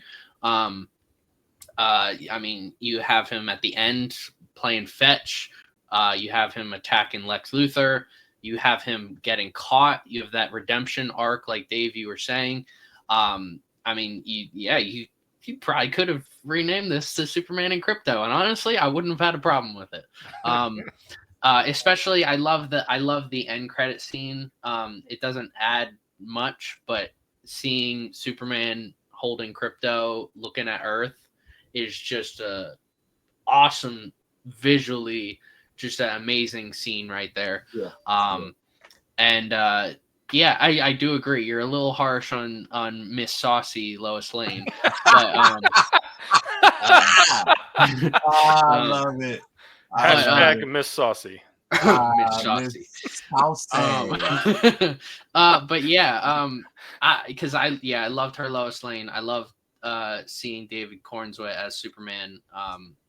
I do want to see more Clark Kent. That was my main issue with Man of Steel, is we didn't get much Clark Kent content, and that's kind of that was one of my major issues of this movie, was we didn't get a lot of Clark Kent, and that was just those two movies. And I want to see that balance. That was something that the original Superman did very well. Yeah, that's true. But I mean, when James Gunn was looking for people to be Superman, he was looking at the movie Pearl, right around the time that I watched it for the first time, and I mean, I thought he was great in that movie. It's a horror movie. It's one of my favorite horror movies. It's one of my favorite movies of the 2020s. And it does a great job. And as soon as he was cast as Superman, I was like, yeah, I totally get it. Like, James Gunn, after seeing that movie, he called Warner Brothers and was like, whoever that guy is, I want to contact him about Superman. So I completely get it. And Lex Luthor, well done job for Nicholas Hoult. I can't wait to see what more we get out of him. I want to see how his character develops over future movies, whether we get the Legion of Doom or not. And then the Justice Gang, I think this is a great start for a lot of characters. I think this is a great way of building future movies with the characters we got for the Justice Gang. That's awesome, man. One last thing, and I just thought it was funny, so I'm going to share it. Jordan, if you and I were working together and I help you, I don't know, put the Earth back together, right? You know what I mean? Mm-hmm. You know what I mean? In this scenario, you're Mr. Terrific. I'm Mr. Terrific, and you're Superman. And you said to me, you know, it's off an inch. I would, too. I would be that person. I'm gonna cuss you out. I'm just gonna let you know you're gonna get cussed out. You're going. I'm gonna let, because I would be so pissed off. Right? They're standing there. They're looking at the Earth was just separated like Moses parted the Red Sea, and he puts it back together. And Jordan, as my father would say, has the unmitigated gall, the audacity, even to comment, "Oh, it's off." And I would cuss you out. I'm just. I would do it. I would do it too. It would go down. We go. And speaking of the comparisons, really quick, because we were comparing this to Man of Steel and everything. So, do you all know the numbers? Like the actual, like the opening weekend numbers for both, and all of that? I know Man of Steel did make more. There's a lot of people saying that Superman made more, but I do know Man of Steel ended up making more. Yeah, especially if you adjust for inflation, and then it Inflation. depends on the type of reporting that you do and all that. Yeah, if you adjust for inflation, it's not even close. Oh, But just in the sheer number of tickets. So if anybody out there who listens or comes across this at any point is wondering who liked what more, so there were 14.3 million tickets that were sold for Man of Steel opening weekend. 10.7 million for Superman. So that's over 3.5 million more people that went to see Man of Steel, and that's 12 years ago. So just kind of put that into perspective. yeah. So there you go. Just wanted to throw that in there. Nice little jab. Nice. So what score are you giving it, Terry? You know what? I think I'm trying to find. See, I just had up. I think this is it. Yeah, that's it.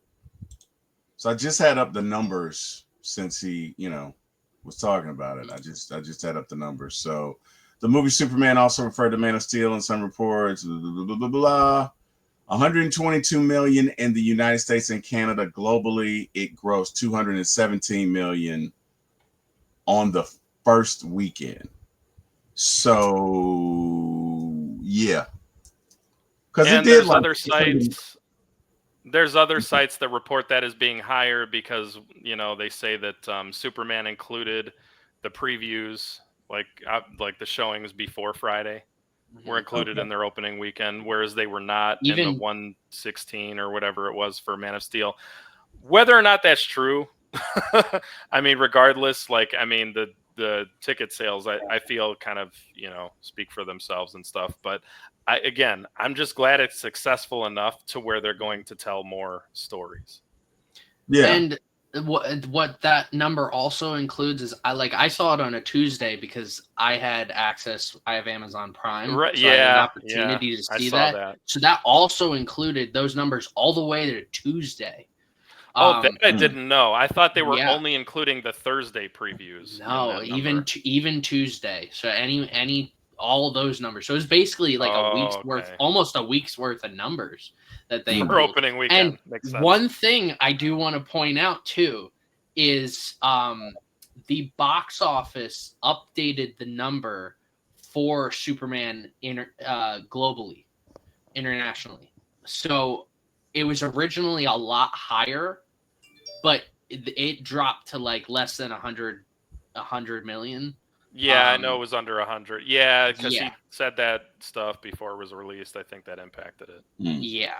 And I don't think this movie, because Man of Steel is so realistic, you're going to see a lot of countries willing to watch that versus the goofiness with certain countries. Like I've seen a man from China had said the reason why it's just not doing well out here, even though he likes Superman, it's not doing well there, is because of the goofiness and the comic bookiness that we were saying is something that's just not frowned upon in that culture, and that's how it is in a lot of cultures. Yeah.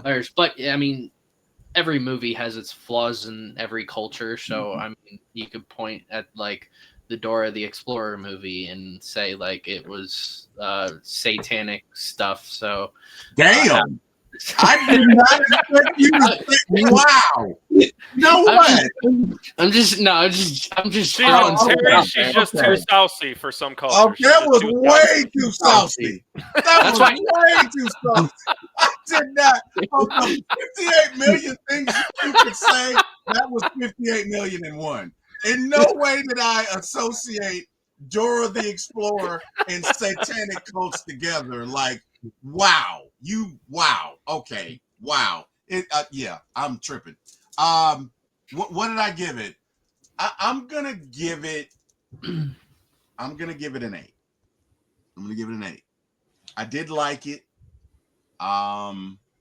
There's certain things about it, I could have done without, but ultimately, if we're looking at the total picture and the total movie and the way I felt getting up, leaving that theater, because I didn't watch Man of Steel before I watched it, I'm gonna give it an 8. Just my thoughts. I'm guessing, Jordan, I'm gonna guess, because we've done about 10 movies now. I'm gonna guess you're gonna give this about a 7.5, but I could be wrong. So, hey, relieve me of the suspense. What are you giving this movie, Jordan? So it's funny. After I gave it this rating, all of the movie people that I watch gave it the exact same rating as me. So I gave it an 8.5 out of 10. Okay. I really enjoyed it. Okay. Like I'm able to flow between the realism and comic bookiness. It's my third favorite Superman movie behind Man of Steel's a 9.5 out of 10 for me. I rewatch that every single year. I love that movie so much, and I will defend that movie for the rest of my life. I give the original Superman movie is a 9 out of 10 for me. I think it is a classic, and I think it did so much for the comic book genre.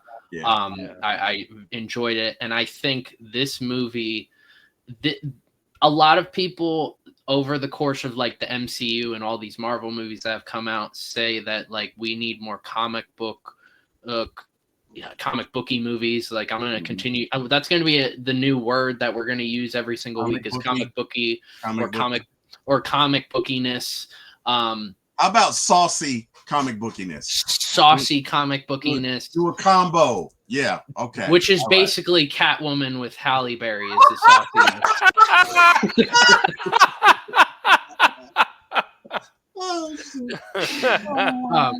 But yeah, I love this. I love this movie. It hit all the emotional impacts that I wanted it to have. I think it could have been better. Like I was really comparing this to the Batman with Robert Pattinson. And I gave that movie a 9 out of 10. But I also think there was more intrigue for me with the Batman than there was in this movie. Yeah. And that was the really heavy hitter and the difference between an 8.5 out of 10 for me and a 9. But otherwise, I love this movie. In fact, I gave Iron Man also an 8.5. So starting off a universe with an 8.5, that's we got a good track record of that. So I can't wait to see what comes after this. A harbinger of good things to come is what you're saying. All right, Dave, gotta know, what are you giving it? Yeah, probably 7.5. 7.5. I thought it was good. Like it was a good solid beginning, and it did well enough, thankfully, to where we're gonna get more out of it. I just hope that they do better. I just feel like some of it was rushed, and there was a lot of it was definitely overwritten with the monologue at the end. I think there was like good stuff within it to where certain things they just didn't have to do, and certain things it's like you didn't have to do that to get here. Like if you wanted him disliked, you didn't have to do this with the parental quote. You could have done it. Like there were just things that I feel like could have done better, and there would have been better storytelling behind it to where I would have rated it higher. But I thought it was good. Like I said, I didn't dislike it. I feel like they can only go up from here. That's not a bad thing, but I mean, I think they laid a foundation well enough to where like they clearly didn't set the expectation too high to where anything's going to suffer in comparison. I think they're going to do a lot better numbers with the other stuff, and I'm really looking forward to Supergirl. I think that's going to be successful, but I'd say 7.5 out of 10 for this one. That is fair. That is fair. Well, gentlemen, I look, we've been here 3 hours. I have enjoyed this. This 3 hours has flown by. Jordan, guess what we got next week, buddy? We got Fantastic Four. I can't wait. Fantastic Four, man. Dave, let me ask you this question: Are you able to come back and join us next week, or like what's your? I guess I'll have to see Fantastic Four. I guess you'll have to see Fantastic Four, man. And hey, and I'm not gonna crack that joke again. Anyway, Jordan, tell these folks where they can find you. You can find me at Old Tegacy, ULTEGACY. We do all things sports content. None of it's saucy, so you're fine.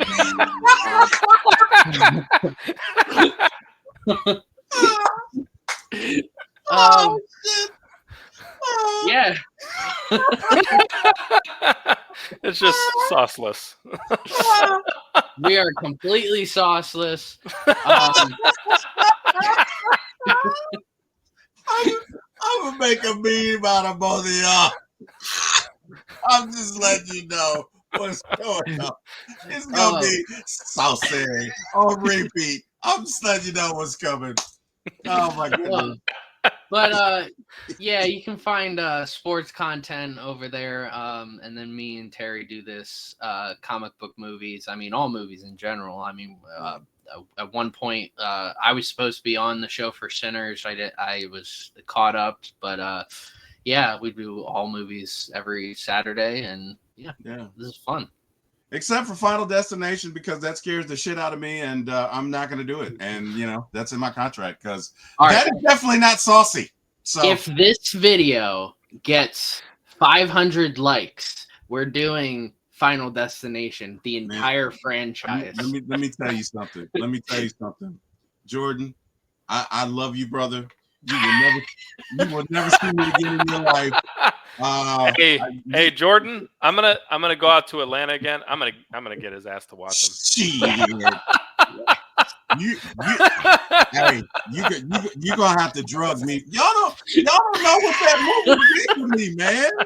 Y'all did, I did not take a bath for a week after that bathroom scene. Okay, because I'd be imagining stuff, and I'm not even gonna tell you what went down when that chick stepped off the first one and got liquefied and got hit by that. But Lord Jesus, Lord. I mean, Jesus. when I'm on an escalator with anyone I know, I'm gonna be like, "Hey, did you see that Final Destination movie?" Every single time. Yeah. And immediately, my mom knows I do it, and she doesn't like those movies either. And I'm like, "Hey, you remember that Final Destination movie?" And she immediately starts running down the escalator. Amen. Get away from me. Amen. I'm not even trying to do it, bro. Let me tell you something. I don't even, when I see a truck with timber, I go the other way. I don't even play around. You're not going to get me caught up in that. Absolutely not. You are not going to do it, buddy. It is just not going to happen, bro. But that shower scene where you can't even wash your butt. You in the shower and bruh, I did not bathe for a week. My wife was like, "Come on, T-Will. Come on now. Come on. We gotta work this out. I don't know what you did, but you don't need to see that movie again." Because I was like, "No, Kim, they're not gonna get me. They are not gonna get me." Because I get paranoid. I whatever. I got a vivid imagination, and I see shit long after. Like the cousin that I talked to tonight, she introduced me to The Exorcist, and she scared me so bad, right? I'm watching The Exorcist. I gotta be 8 years old. She's 7. Her parents let her watch whatever she wanted to. My parents wouldn't even let me watch Good Times. So I'm seeing The Exorcist for the first time in my life. And when her head turned around, Lord Jesus. That's all I'm gonna say. Lord Jesus. And what she did, because she's always commencing endevilment, is she waited till I went to sleep.